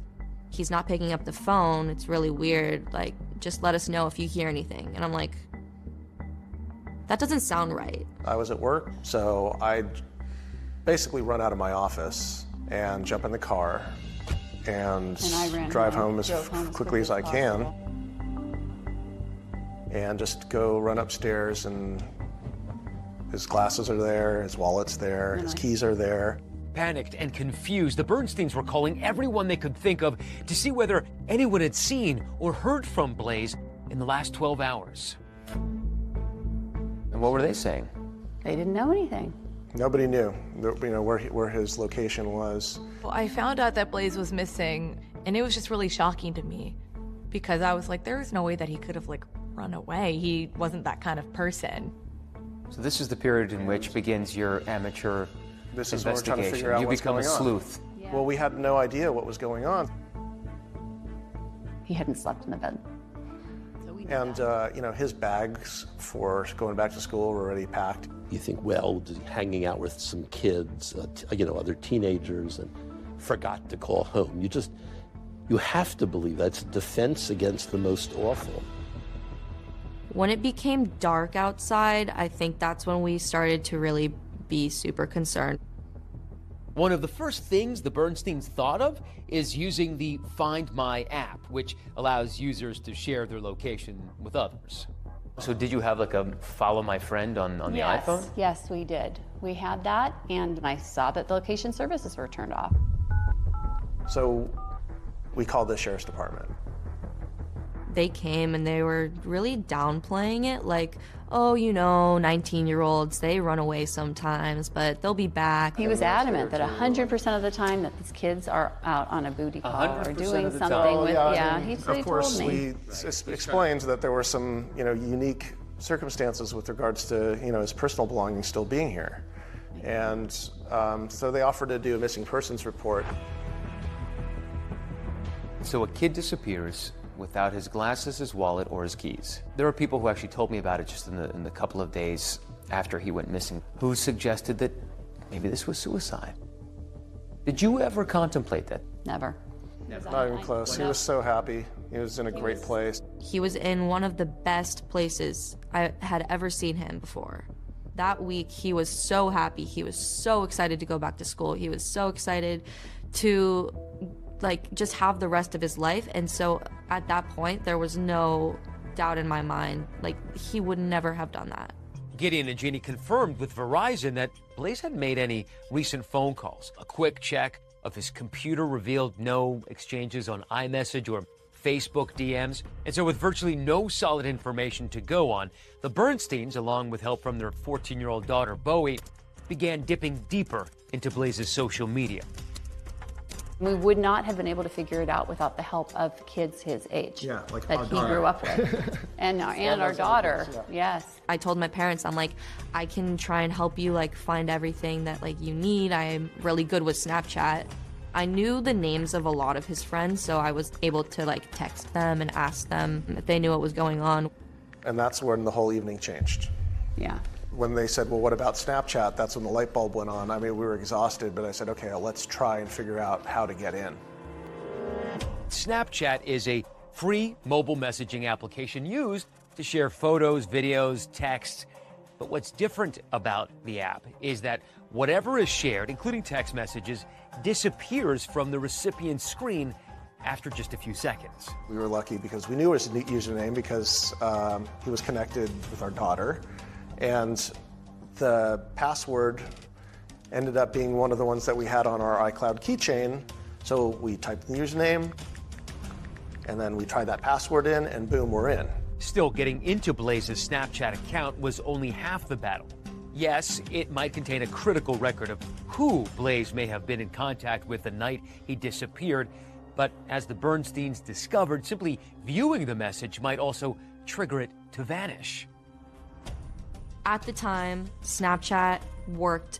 If you sent a message, it could only be saved if you purposefully saved it, and it could be deleted by the person who sent it, and it only lasts 24 hours if you don't save it. And there were so many other pitfalls with this. I mean, if you take a screenshot of these communications because you think you're saving them, well, that alerts the person that sent it to you. The sender gets an alert.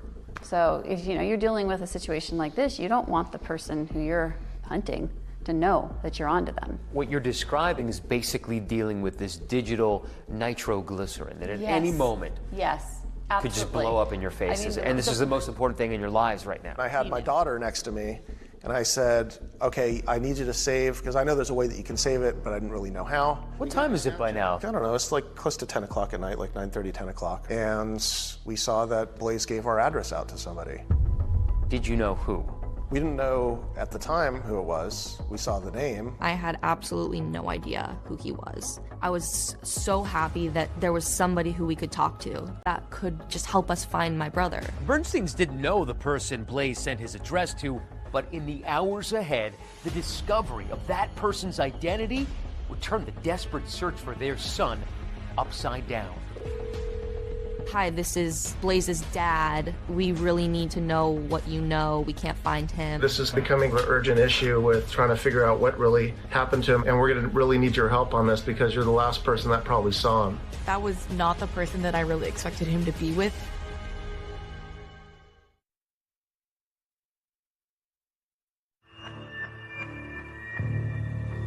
Who leaves their house without any of their items, at night and doesn't show back up again?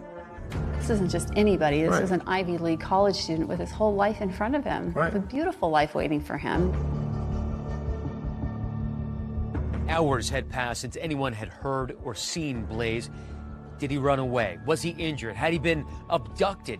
There was no sign of him anywhere. Now, as darkness fell, there was finally a glimmer of hope. We wanted to make sure that if there was any chance that Blaze was still alive, that we took it. I wanted to ensure that not 1 second was wasted. And the Bernsteins discovered something else. It was a final text message sent to Blaze at 3 p.m. from his best friend. Hey, I'm really worried about you. Please text me.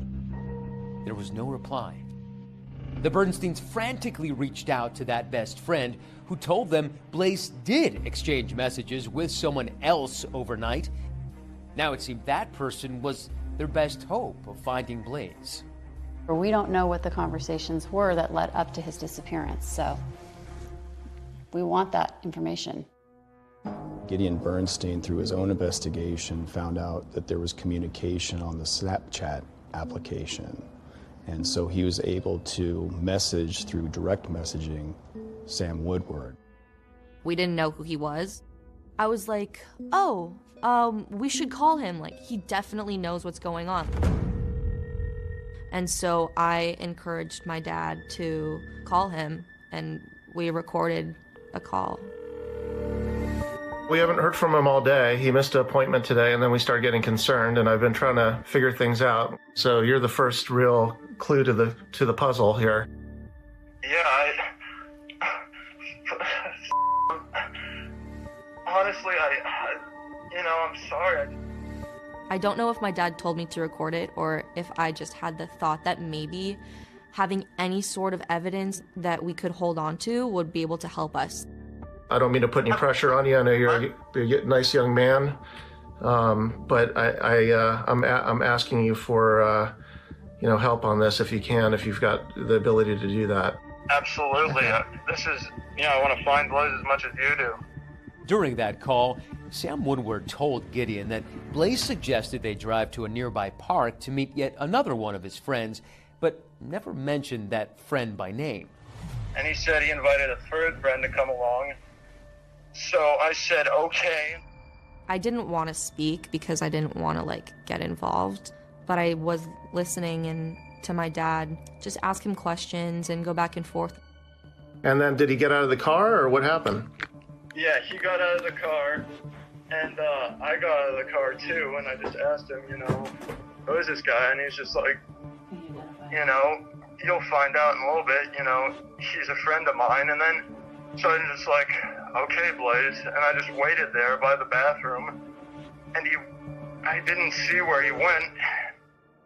I was just thinking to myself, this is maybe weirdest, situation that we could be in at this moment. And I remember that phone call went on for a while, too. I guess I realized, did something happen to him? So I went back. I searched all over for him where I was at the library. I couldn't find him anywhere.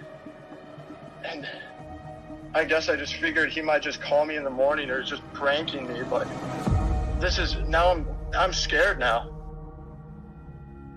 It's a disturbing phone conversation, which now raises more questions for the Bernsteins than it answers. We were curious to know who this person was, but then we did find out he was a student at OSHA. 20-year-old Sam Woodward and Blaze were former high school classmates at OSHA. I have known Sam since he was born, kind of grew up alongside of him. I remember excitement, during Sam telling me that he was going to OSHA.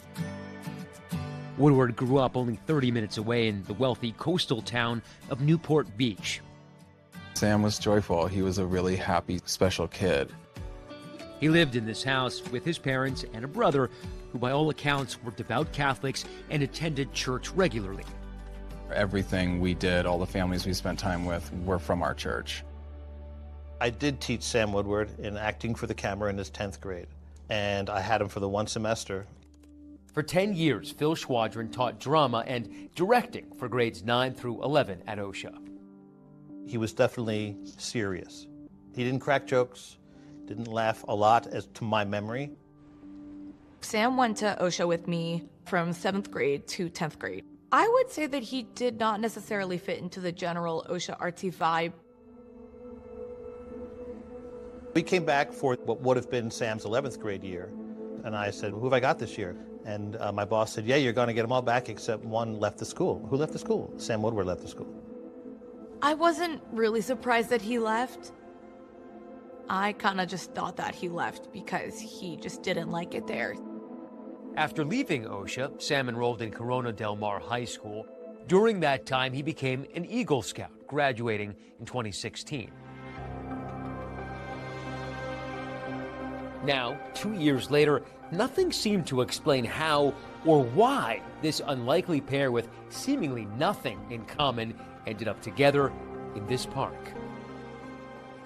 And now, one safely home, the other nowhere to be found. So now you have this critical piece of information.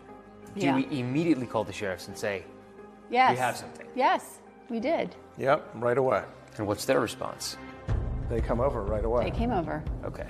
And now it was And serious. We just gave him the lead of the last person we knew that he had seen. I remember taking that call and showing the police, like, look what I have. We talked to somebody who said that they know where my brother is. When I first saw the missing persons report and I was reading the details, some of those details definitely stuck out. So something told me just deep within me that this was unusual. So my then partner, investigator, Jack Ackerman, and I went to the park, probably right around lunchtime on January 4th. I had a feeling as a mother, it was my intuition that something very bad had happened.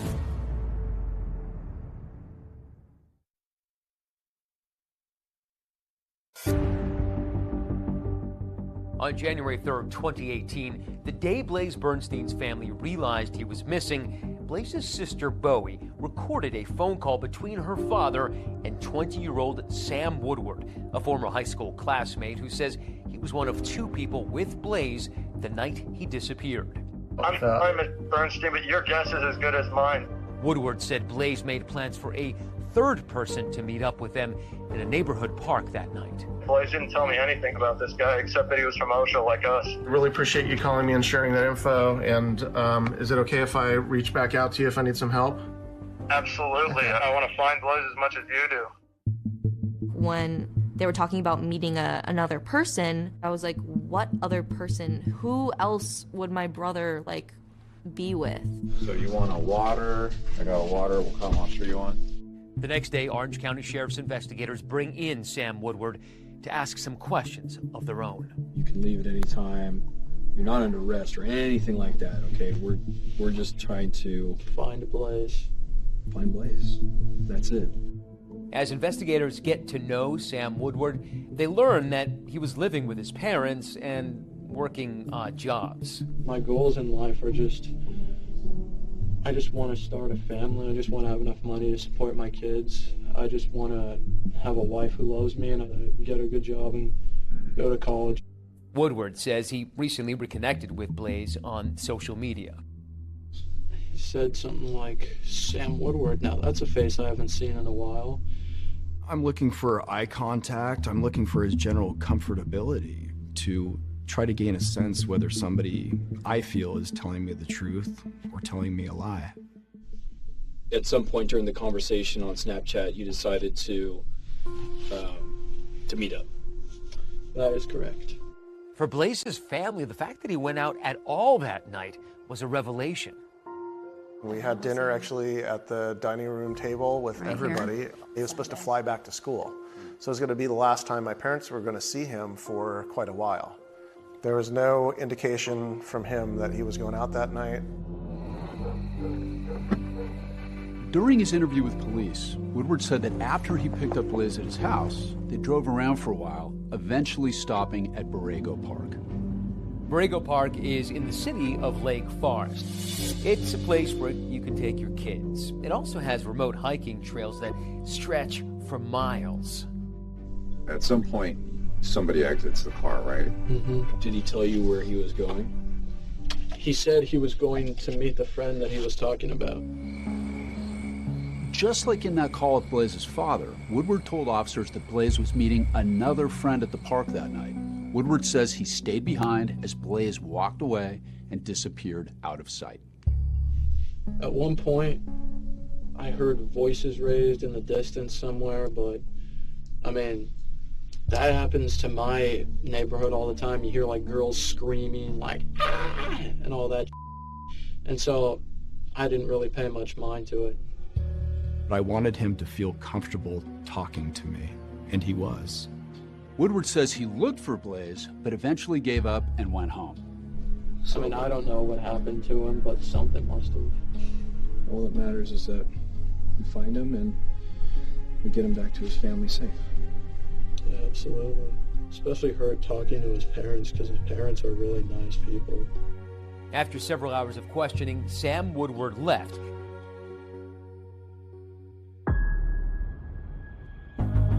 But police, they remained suspicious, so they decided to put him under surveillance. I'm trying to record it right now.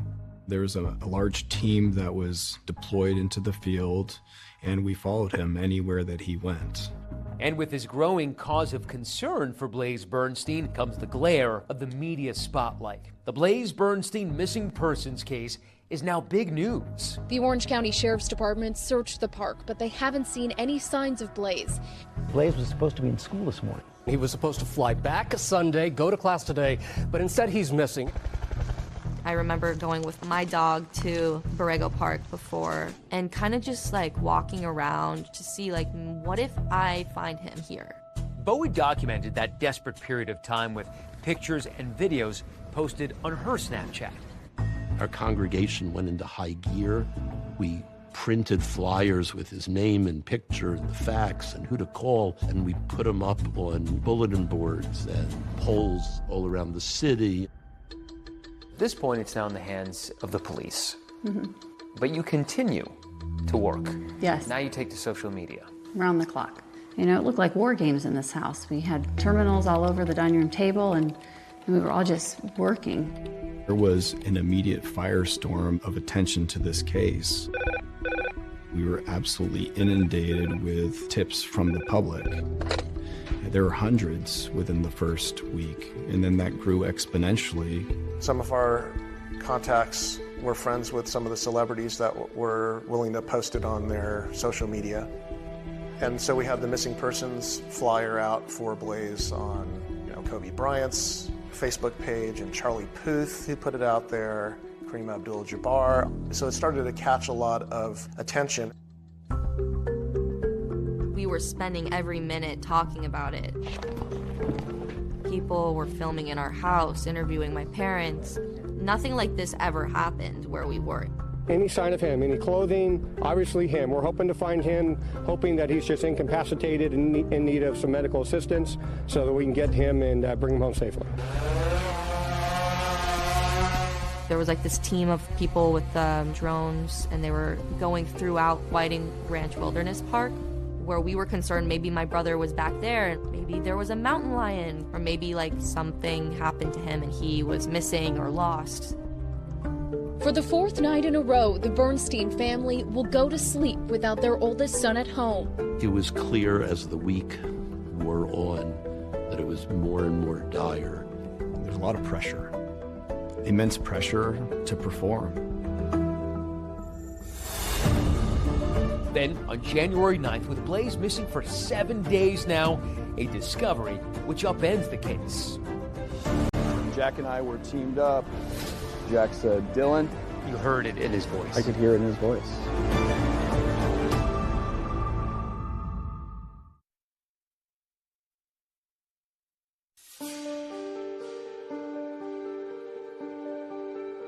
We're going to turn now to those new developments in the mysterious disappearance of an Ivy League student.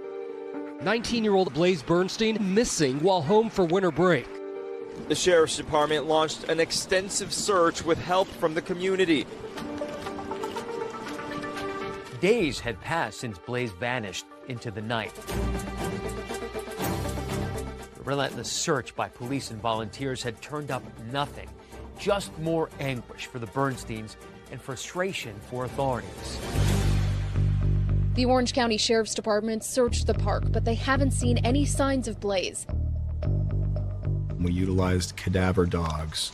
We utilized drones. We had been to Borrego Park and searched that park over and over again with a fine-tooth comb.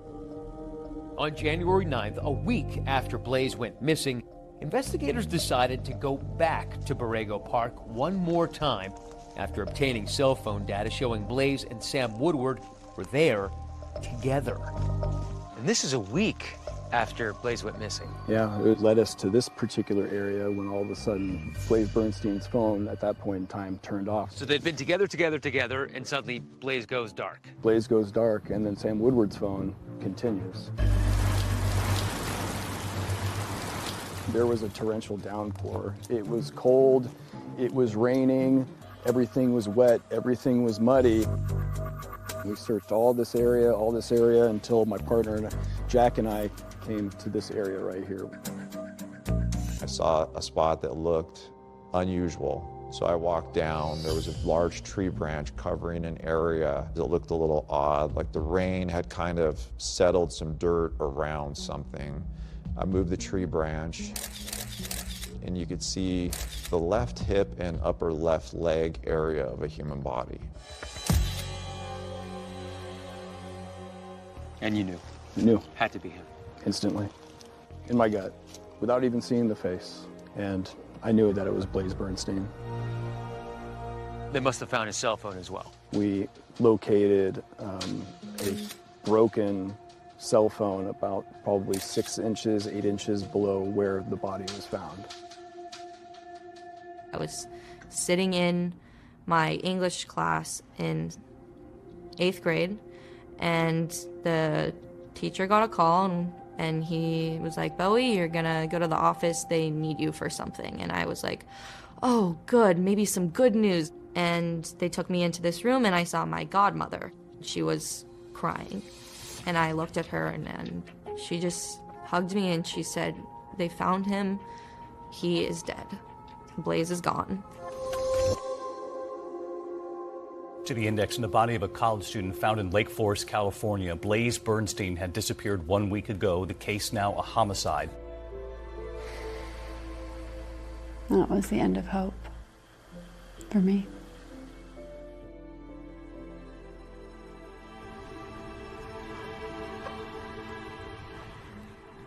We started off this journey over a week ago, looking for our son and asking for everyone to help us find Blaze Bernstein.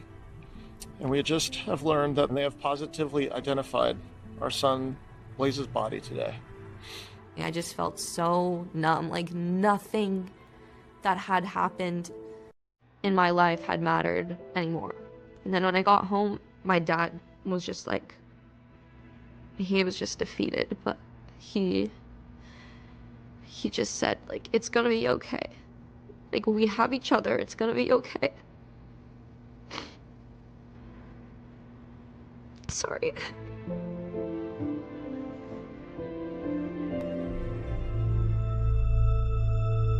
The specific details of what occurred at Borrego Park are part of the ongoing investigation. The autopsy revealed injuries which I believe were a result of an extremely violent encounter. Blaze was stabbed 14 times in the left side of his neck, 5 times in the right side of his neck. He was stabbed, in the knee. He had defensive wounds all over his fingers.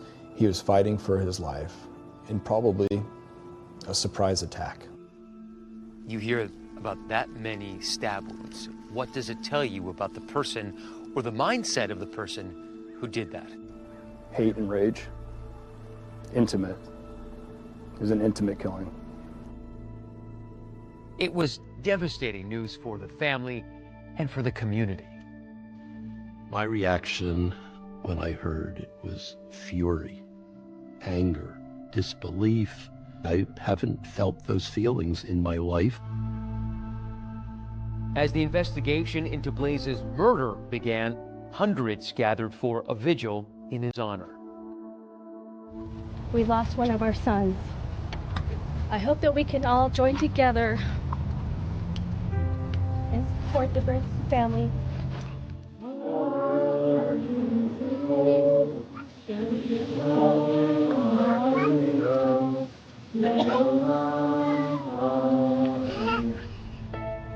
The funeral was incredibly painful. We had to ask for RSVPs because we could only accommodate here in the building about 11 or 1,200 people.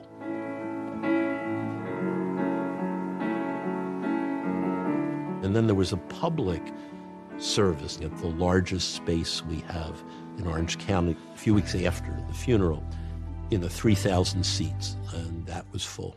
I believe most people are good. Students from Blaze's Performing Arts High School chose to sing Luke Bryan's song, Most People Are Good. I see a lot of goodness here, and I hope that we can bring more tolerance, more peace, understanding, and love to everything that we do and make a better world for our children. Thank you. The community wrapped its arms around the Bernstein family. The park near their house where Blaze played as a child and where his body was found turned into a makeshift memorial with messages of love and support from all over the world. This is a note somebody left us. Dear Lord, please watch over the Bernstein family and give them strength during this time. Please guide our police department to help them find the person or persons who took Blaze away. We still needed answers because we didn't have anybody in custody. In my mind, the hunt was still on. But for investigators, the hunt would become far more complex because they've discovered that the night of the murder, Blaze's best friend received a text message from Blaze's phone saying, quote, "I did something really horrible for the story, but also no one can ever know," end quote. Blaze's friend responds, "What story?" but gets nothing back. That was the last text message that was sent from his phone.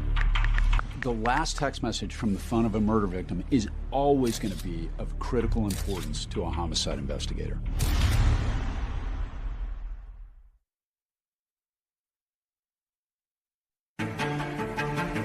We are 6.5 years since my son was killed. Blaze is ready. Blaze the trail. We are all going through our own personal hell right now. Blaze Bernstein was found with 28 stab wounds. You hear about that many stab wounds. What does it tell you about the person or the mindset of the person who did that? A lot of anger somewhere from within, and he took it out on Blaze Bernstein. Did I introduce him to something that later on came back to haunt us all? And not only was this just a murder, now we're starting to see a bigger picture. What do you make of the fact that it's very possible that a neo-Nazi killed Blaze in the United States? He's the grandson of a Holocaust survivor. This can happen anywhere. There was almost like a gasp from some people. Police believe they know who killed Blaze Bernstein. Were you planning to kill him that night?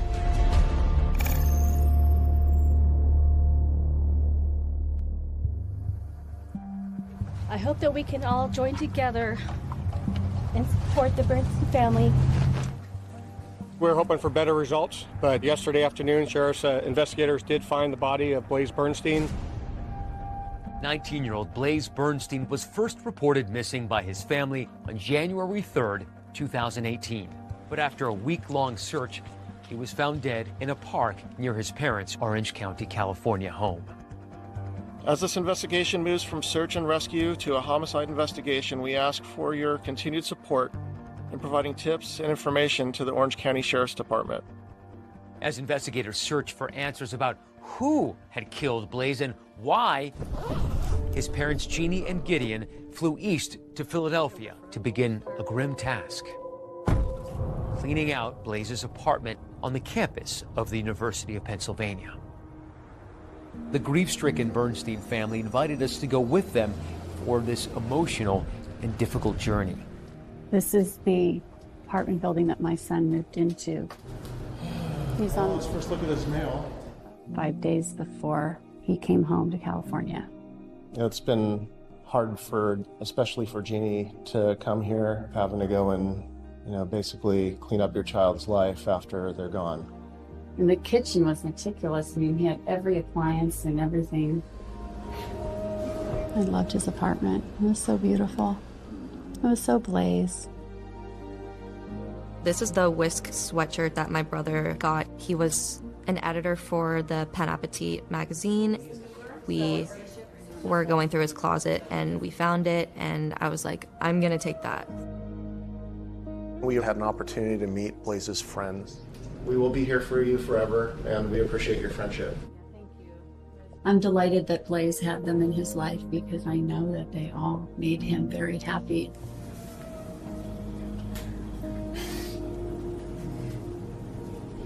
You would have loved this. He used to wear this all the time. Oh, that my dad.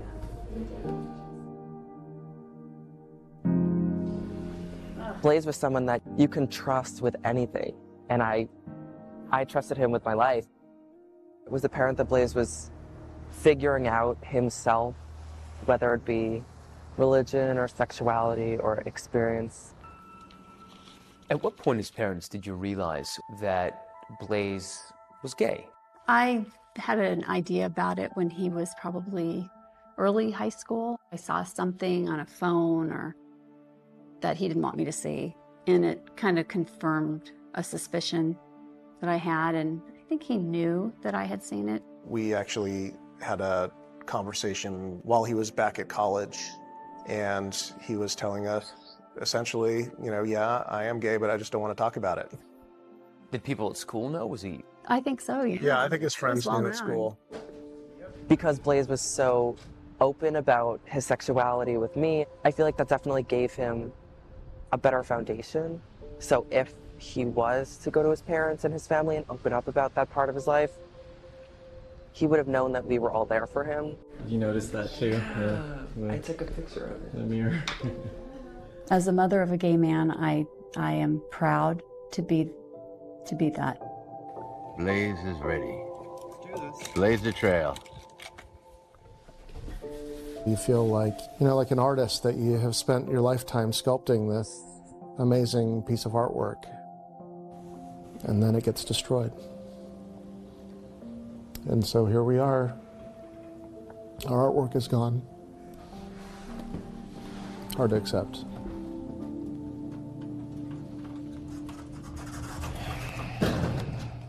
Back home in California, the investigation continued, and the focus remained on Blaze's former high school classmate, Sam Woodward, the person who admitted to driving with him to Borrego Park. We have interviewed that friend several times. That person is not in custody, and we are not prepared to comment on persons of interest at this time. When Orange County Sheriff's investigator Dylan Jansen first spoke with Woodward the day after Blaze was reported missing, he says Woodward seemed nervous and told different versions of where at Borrego Park he and Blaze went that night. And Jansen says Woodward had what appeared to be injuries on his hands. Those cuts in your hands, they look pretty gnarly. I mean, how do you think you got those from the fight club? Sam said he was involved with a fight club. He said that he sustained these cuts to his hands after somebody was clawing at him during one of the fights. When I swung at him, I kind of fell on my ass. And I usually try and have my hands to break my fall for me, and so I landed on some rocks. I've heard of fight clubs, but I didn't believe it. Anytime that Sam Woodward was walking around the station, when he touched the doorknobs, he would cover his hands with the sleeves of his sweatshirt. Is he attempting to cover up fingerprints? Is he attempting to cover up DNA? It was definitely something that stood out. Nearly a week after that interview with police, when Blaze's body was found, investigators went looking for Sam Woodward once again. Investigators said that when they searched Woodward's bedroom, there was some damning evidence. They found a knife with blood on the handle and on the tip of the blade. They also found bloodstains on a sleeping bag outside his window and on the driver's side of his car. The knife that was found in Sam Woodward's room, the areas of the vehicle that had apparent blood in it, the sleeping bag that was found on the side of Sam Woodward's home, they were all tested for DNA, and those results concluded to be the blood from Blaze Bernstein. With this new evidence, police are now ready to make an arrest. Under arrest, 20-year-old Samuel Lincoln Woodward suspected of killing Blaze Bernstein. Police say DNA evidence led them to arrest the 19-year-old's former high school classmate. I remember thinking to myself, that's the guy that was on the phone. I want to find Blaze as much as you do. At the time, I thought, I wonder what my brother was thinking before he died. I wonder if he was in pain, or I wonder if he could have saved himself. I think once Sam was arrested, I knew my brother didn't have a chance. But something authorities were playing pretty close to the vest was motive. Why would Sam Woodward want to kill Blaze Bernstein? As the days unfolded, investigators would confront a possibility they hadn't even originally contemplated. Not only was this murder, we're starting to see a bigger picture. It was absolutely shocking.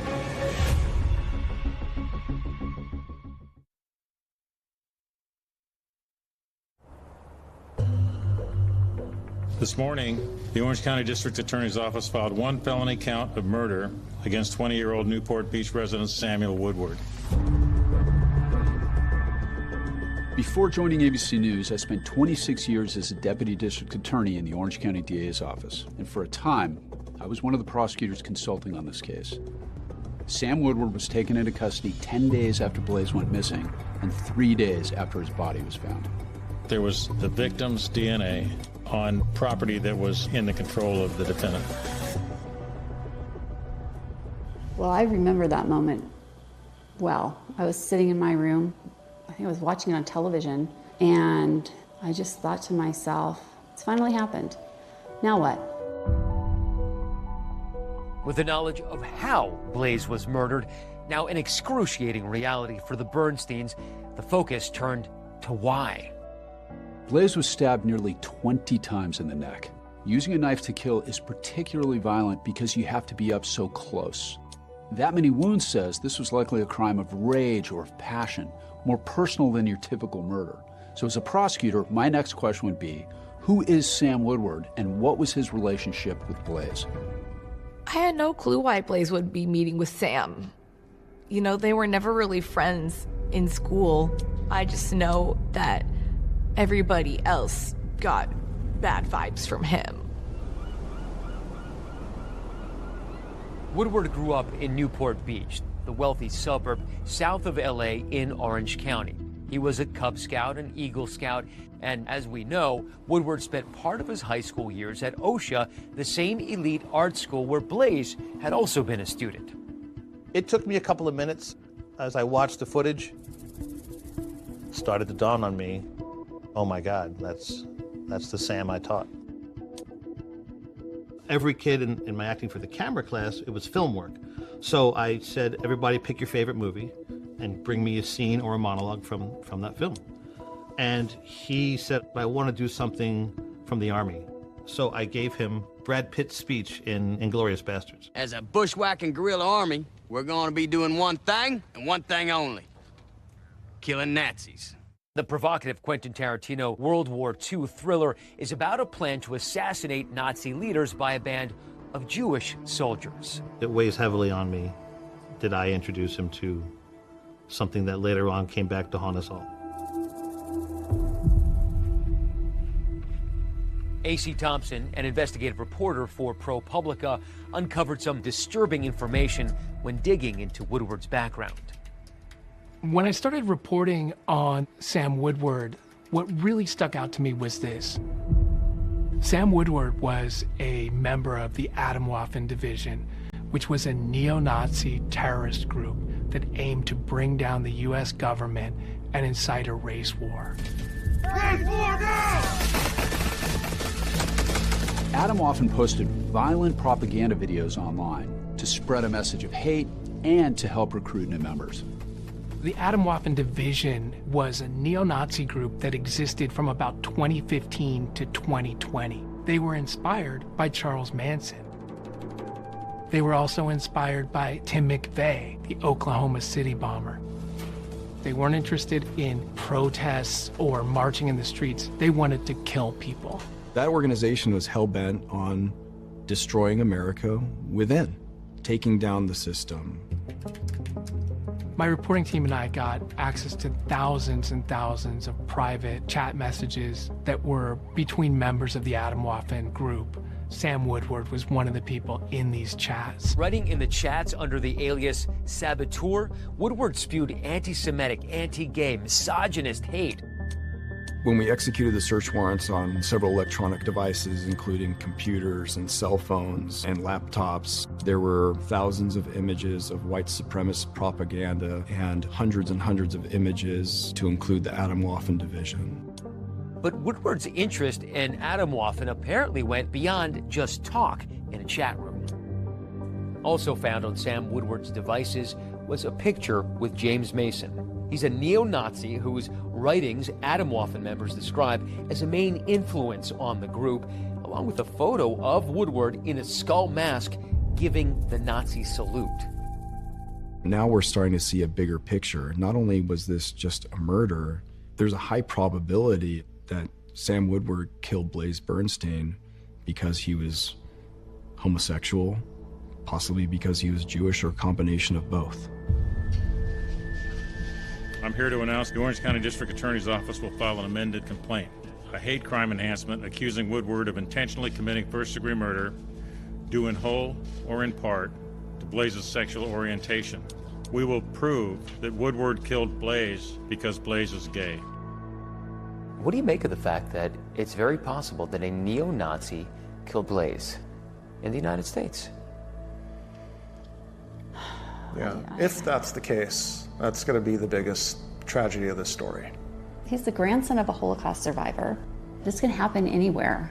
You aren't safe from this type of hate. But something else that's still not adding up, how were Blaze Bernstein and Sam Woodward connected? They were both from Orange County, but Blaze, a young gay Jewish man, and Woodward, a member of a neo-Nazi group, seemed to have nothing else in common. Why were they together that night in the first place?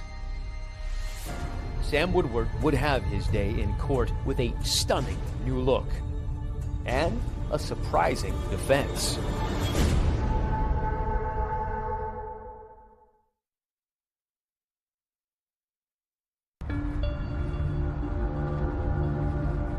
While Sam Woodward was arrested for killing Blaze Bernstein in January 2018, it would take 6 years for him to face a jury. Woodward was charged with first-degree murder, a hate crime. He pleaded not guilty. 19-year-old Blaze Bernstein was stabbed repeatedly and killed back in 2018, and now, 6 years later, that trial finally begins today. By the time the trial was starting, I'd already left the DA's office, but I was watching the proceedings closely. Still, no one seems prepared for the Sam Woodward that has led into Judge Kimberly Menager's courtroom. There was almost like a gasp from some people, just to kind of that visceral reaction to kind of seeing him. Long, dark, stringy hair, long, dark beard, covering his face. It's hard not to kind of draw mental comparisons to Charles Manson. Blaze Bernstein was found with 28 stab wounds. Senior Deputy District Attorney Jennifer Walker's opening statements tell the story of a young man who they say set out to murder 19-year-old Blaze Bernstein in cold blood. That hate crime charge, she explains, that was brought because prosecutors believe the evidence showed Sam Woodward murdered Blaze because he was gay, but not because he was Jewish. You'll see the cell phone evidence, the defendant's words, the defendant's hate. But in his opening statements, defense attorney Ken Morrison did something we definitely don't see every day by making a stunning admission. My client, Sam Woodward, was responsible for that death. The why is the single most important issue you will need to decide. This is no longer a trial about guilt or innocence. The question now becomes, did Woodward plan the killing because of a hatred of gay people? Was it premeditated? If the jury agrees, that could mean a first-degree murder conviction and most likely a sentence of life without the possibility of parole. Morrison argues for a lesser charge of voluntary manslaughter and an acquittal of the hate crime allegation, which would result in a reduced sentence and a chance for parole. The evidence will show that Blaze Bernstein's sexual orientation had absolutely nothing to do with the reason he was killed. Jennifer Walker calls her first witnesses, Blaze Bernstein's parents. Gideon Bernstein now faces down the man who killed his son as he recounts the painful moments when the family first realized that Blaze was missing. You remember where you were when you got the phone call? I do remember that, yes. And why does that stand out in your mind? Because it was the beginning of hell. Jennifer Walker then brings an Orange County Sheriff's deputy to the stand to describe what he watched Sam Woodward do on January 5th, 2018, after police decided to put Woodward under surveillance. What did you observe? I observed him what appeared to be cleaning his vehicle, the interior and exterior. He had in his possession what looked like a spray bottle of cleaning product. He's not scrubbing the driver's side door. It was very strange to us. What was he cleaning? Why? Jennifer Walker then digs into the heart of her hate crime argument, portraying Sam Woodward as somebody who changed from Eagle Scout to neo-Nazi. He had developed his long-standing beliefs against Jewish people and gay people and started joining groups that espoused the views that he had. This is where Woodward's involvement in the extremist group Atomwaffen becomes key for the prosecution. Investigators say they found these images on Woodward's personal devices. The prosecution calls an ex-member to the stand whose voice has been altered and his face obscured at the request of the court. He's also using an alias. Good morning, Mr. Murphy. Good morning. Prosecutors allege that Woodward sought out the group, and once there, the fires of his hatred were further stoked as he attended multiple meetings. So this summer of 2017, Austin, Texas, tell us what you and Sam Woodward did. We took propaganda photos. That involved us throwing up Nazi salutes. Put the Atomwaffen logo on the photos, for propaganda purposes. The prosecution also presents what Woodward himself labels Sam's diary of hate, emails he sent to himself over a 7-month period in 2017. The prey that the defendant had chosen was gay people. And he kept a diary of his feelings and intentions. And who did the prosecution allege that he was, quote, hunting? Well, they say that Sam Woodward had been visiting online dating sites to connect with gay men. Downloaded Grindr so I could send photos of their fellow sodomites getting killed and tell them that they're going to be next. They're terrified, LMAO. This is too much fun. They think they're going to get hate crimed, and it scares the out of them. And this is how the prosecution claims Sam Woodward targeted Blaze. Well, he was hunting for victims on the dating app Tinder. The two men first connected on the app in June of 2017, 3 years after they'd been classmates at OSHA. And then again, the night Blaze disappeared. The last exchange is allegedly what led to their encounter in Borrego Park. And then here is where the luring starts. And the defendant says, "Is anyone near you right now? Because I just wanted to say." And Blaze says, "Nope." "No, what? No one is near me." And the defendant says, "I might make an exception for you." And the defendant says, "Look, do you have Snap?" And then we have Blaze snapping his address to the defendant at 10:37 p.m. on January 2nd of 2018. According to prosecutors, the trap had been set and Blaze stumbled right into it that night when he agreed to meet up with Sam Woodward. But when it's the defense's turn to present its case, jaws will drop in the courtroom because the star witness will be the defendant himself, Sam Woodward. And the crux of the defense's case, that Sam had a secret and would go to any lengths to hide it, even if he had to kill. He kept saying something that I can only remember as, "I got you already. I got you, I got you."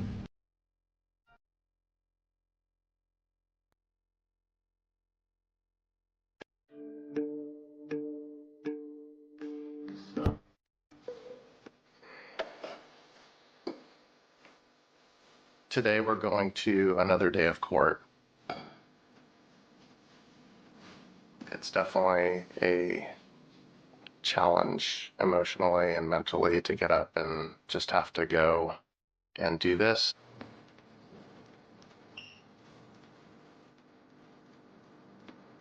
We are 6.5 years since my son was killed. We are all going through our own personal hell right now. The prosecution rested last week, and we're now listening to defense witnesses. Sam Woodward's defense attorney, Ken Morrison, is making his case. Sam did not hate Blaze for any reason. Remember, the defense has acknowledged that 26-year-old Sam Woodward killed Blaze Bernstein, but they insist it was neither a premeditated murder nor a hate crime.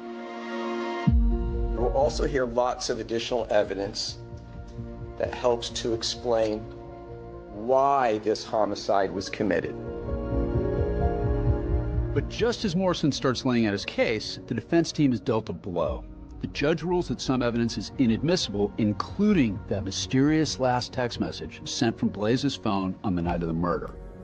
"I did something really horrible for the story, but also no one can ever know." The jury then hears how Sam Woodward was diagnosed with autism spectrum disorder, which the defense says hindered his ability to make and maintain friendships and contributed to Sam's acute sense of isolation and loneliness. This helps to explain how starved Sam was for the camaraderie, the brotherhood, and acceptance, and how profoundly vulnerable he was to recruitment into groups like Atomwaffen. The defense claims Sam Woodward's participation in Atomwaffen wasn't as much about ideology as it was about connecting with others and just having a good time. Morrison calls former Atomwaffen member Tyler Wiesing to the stand. So would you characterize the camp as very serious in terms of the ideology, goals, training, that sort of thing? That was the intent and the image. In the reality, it was a bunch of people getting drunk and not taking things seriously. As for those Tinder messages, well, the prosecution argued that Sam Woodward was online to hunt and terrorize victims. Morrison says that never happened, and he argues that in this case, it was Blaze who pursued Sam. June 15, 2017, Blaze Bernstein saw Sam's profile on Tinder, and Blaze Bernstein initiated the first contact with Sam Woodward, not the other way around. And then Sam says, thing is, you're not too shabby looking yourself, Blaze. Blaze says, well, thanks, Sam. That's sweet of you. An emoji. Sam says, yeah, you're cute, TBH, to be honest. According to the defense, Sam Woodward was repressing his own feelings of homosexuality, which could help explain the reason behind, quote, Sam's diary of hate. He's trying to kind of keep this as like this hidden away part of his life, that these hate diary entries are simply narrative constructs to cover up that part of him should Atomwaffen members get suspicious. Morrison argues that Sam Woodward was tortured by his sexual identity because of what he claims he heard at home. He calls Woodward's mother, Michelle, to the witness stand. Ms. Woodward, was it ever communicated to your children that homosexuality is a sin? Yes. And who communicated that? My husband. The defense calls James Markle to the stand, please.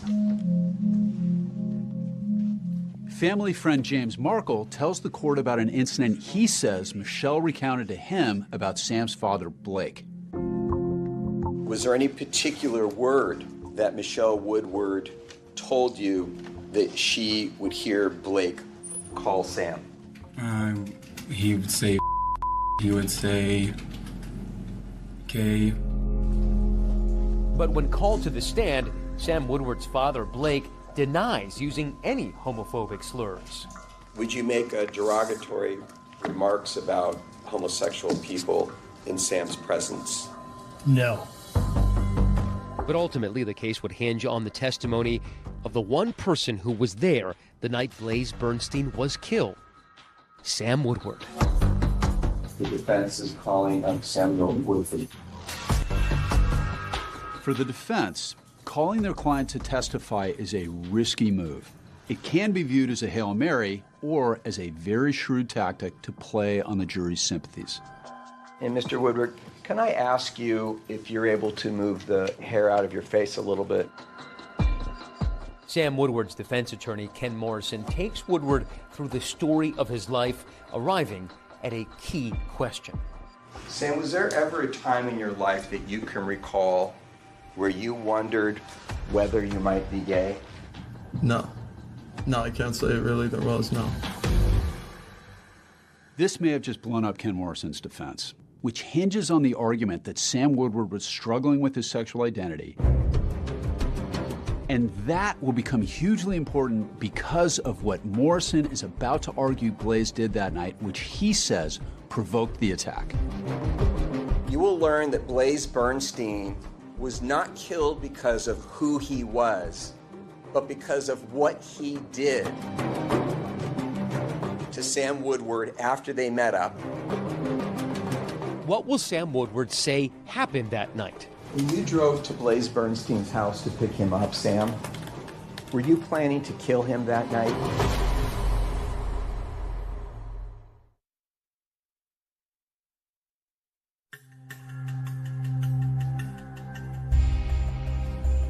It's day 28 in the trial of Sam Woodward, and defense attorney Ken Morrison is questioning his client about the night that he and Blaze ended up in Borrego Park. I'm pretty sure I said we should hang out at some point, or rather it'd be cool if you wanted to, and right after that, he said to me that he was actually free this night right now, and at that point, I said, all right, cool. Sam Woodward testifies that after picking up Blaze near his house, the two men eventually arrived at the park. There, on a bench, Woodward claims the night took a dark turn. Woodward said he smoked some marijuana, was starting to kind of get drowsy, kind of nod off, feels something, and opens his eyes. I saw a hand right on my crotch with my pants unbuckled. I looked right up and I saw him, and he had his phone in his hand. He kept saying something that I can only remember as, I got you already, I got you, hypocrite. I heard him maybe use the word outed in the same sentence. I couldn't exactly remember. If Sam Woodward is to be believed, Blaze was threatening him, and that's what made Woodward snap. What, if anything, did you think he was doing with his cell phone? I thought he might photograph me. I thought he might send text messages. I thought he might be trying to record me. So at any point in time, did you see Blaze actually appear as though he was texting any messages? Yes. Sam Woodward says his fear was that there had been an image or video taken and that his family would learn about it. I grew up in a home with my mother and my father and my brother. Loved them more than I can almost speak about. My father, though, if he'd heard about something like that got out somehow, I couldn't fathom that. Sam Woodward then describes how he says things escalated. I found one of the knives that I'd used to open up the container of marijuana. I just kept driving and driving and driving and driving the knife down.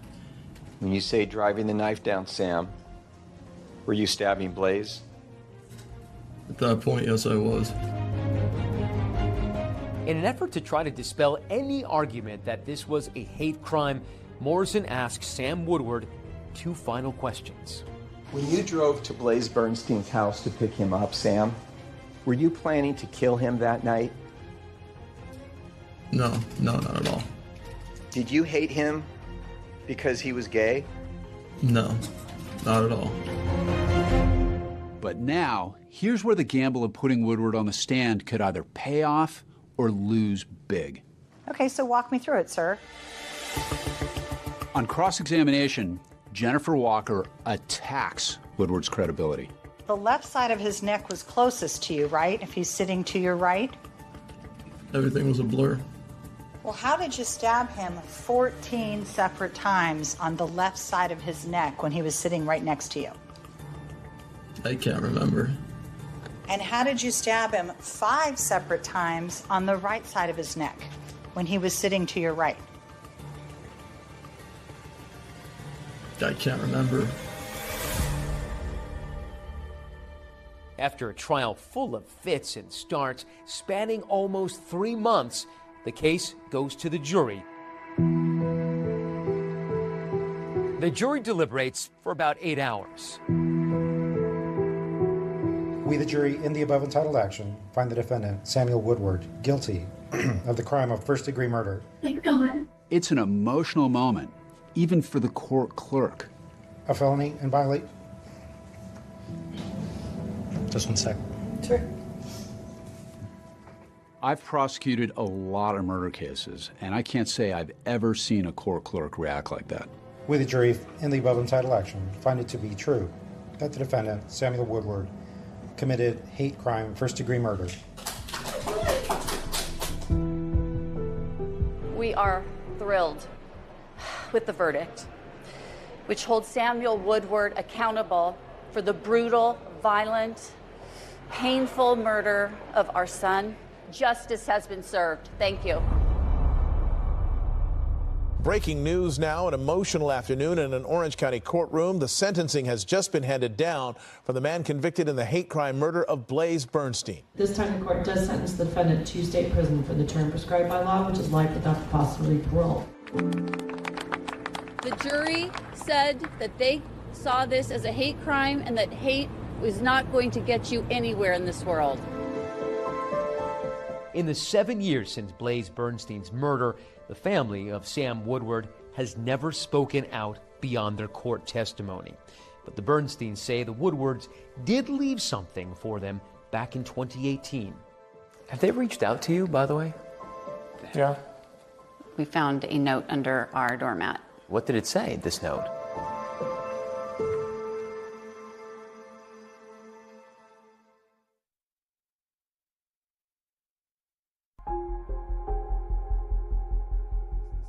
Orange County Sheriff's investigator Sergeant Dylan Jansen knows Borrego Park a lot better than he would like to.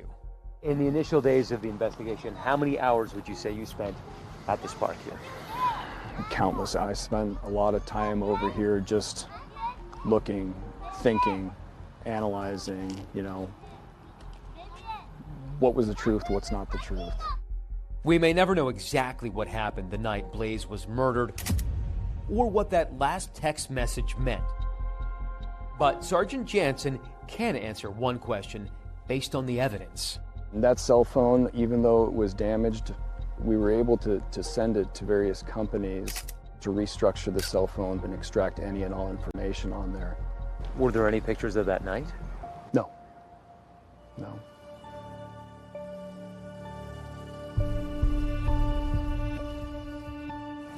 This park is pretty meaningful for you. So we stop here and go check out the garden of rocks that are now over in the corner.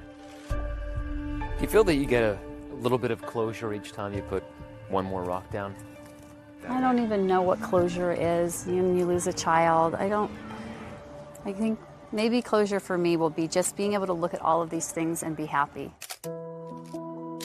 Almost 7 years after I walked in Borrego Park with the Bernsteins, the memorial of painted stones honoring their son has blossomed. Jeannie and Gideon have both moved away from Foothill Ranch, but they tell me they still find solace in this place. In the Jewish tradition, it is a thing that you put rocks at a gravesite. And there's a permanence to it. It gives us some feeling of connection to people, the people that will hear our story and understand the importance of eradicating hate in this world. This is about love. Since 2018, the Bernsteins have been building a movement. They call it Blaze It Forward. The Blaze It Forward campaign was based off the idea that as a community, we can make a difference and we can change the way that this world works. We were able to take that in my brother's honor to try and encourage people to just do one good thing every day. They participate in local pride parades, and Jeannie hosts a podcast featuring people doing good in the world. Sam Woodward's parents, Blake and Michelle Woodward, never responded to an interview request with ABC News, but they did write a letter to the court, submitted at sentencing. It reads, in part, "In the past, you could look into Sam's eyes and be surprised at the level of sensitivity and warmth. It's one of his best traits. Now, he's too vulnerable to let you look him in the eyes. He committed a crime, but he is not a person without value, unworthy of respect." Speaking about the Woodward parents, they left a note at your house in 2018, right? They did. At the time, I thought it was infuriating because one of the things that they said in that letter was that that both families are going through a hard time right now. I don't think that she had any idea how hard of a time we were having. But there's another letter that holds more meaning for Jeannie and Gideon, discovered after the trial, tucked among the colorful painted stones of Blaze's memorial. This is a copy of a note that was left for us in the park by one of the jurors. She basically says in this letter to Blaze that she's really sorry that she didn't get to know him. Thank you, everyone, for coming to class today. So Blaze would be 27. Do you ever think about what he would be like today had he lived? He'd be doing something fantastic. I know that about Blaze, and he'd be making people happy. That's what he did. Blaze is always on my mind.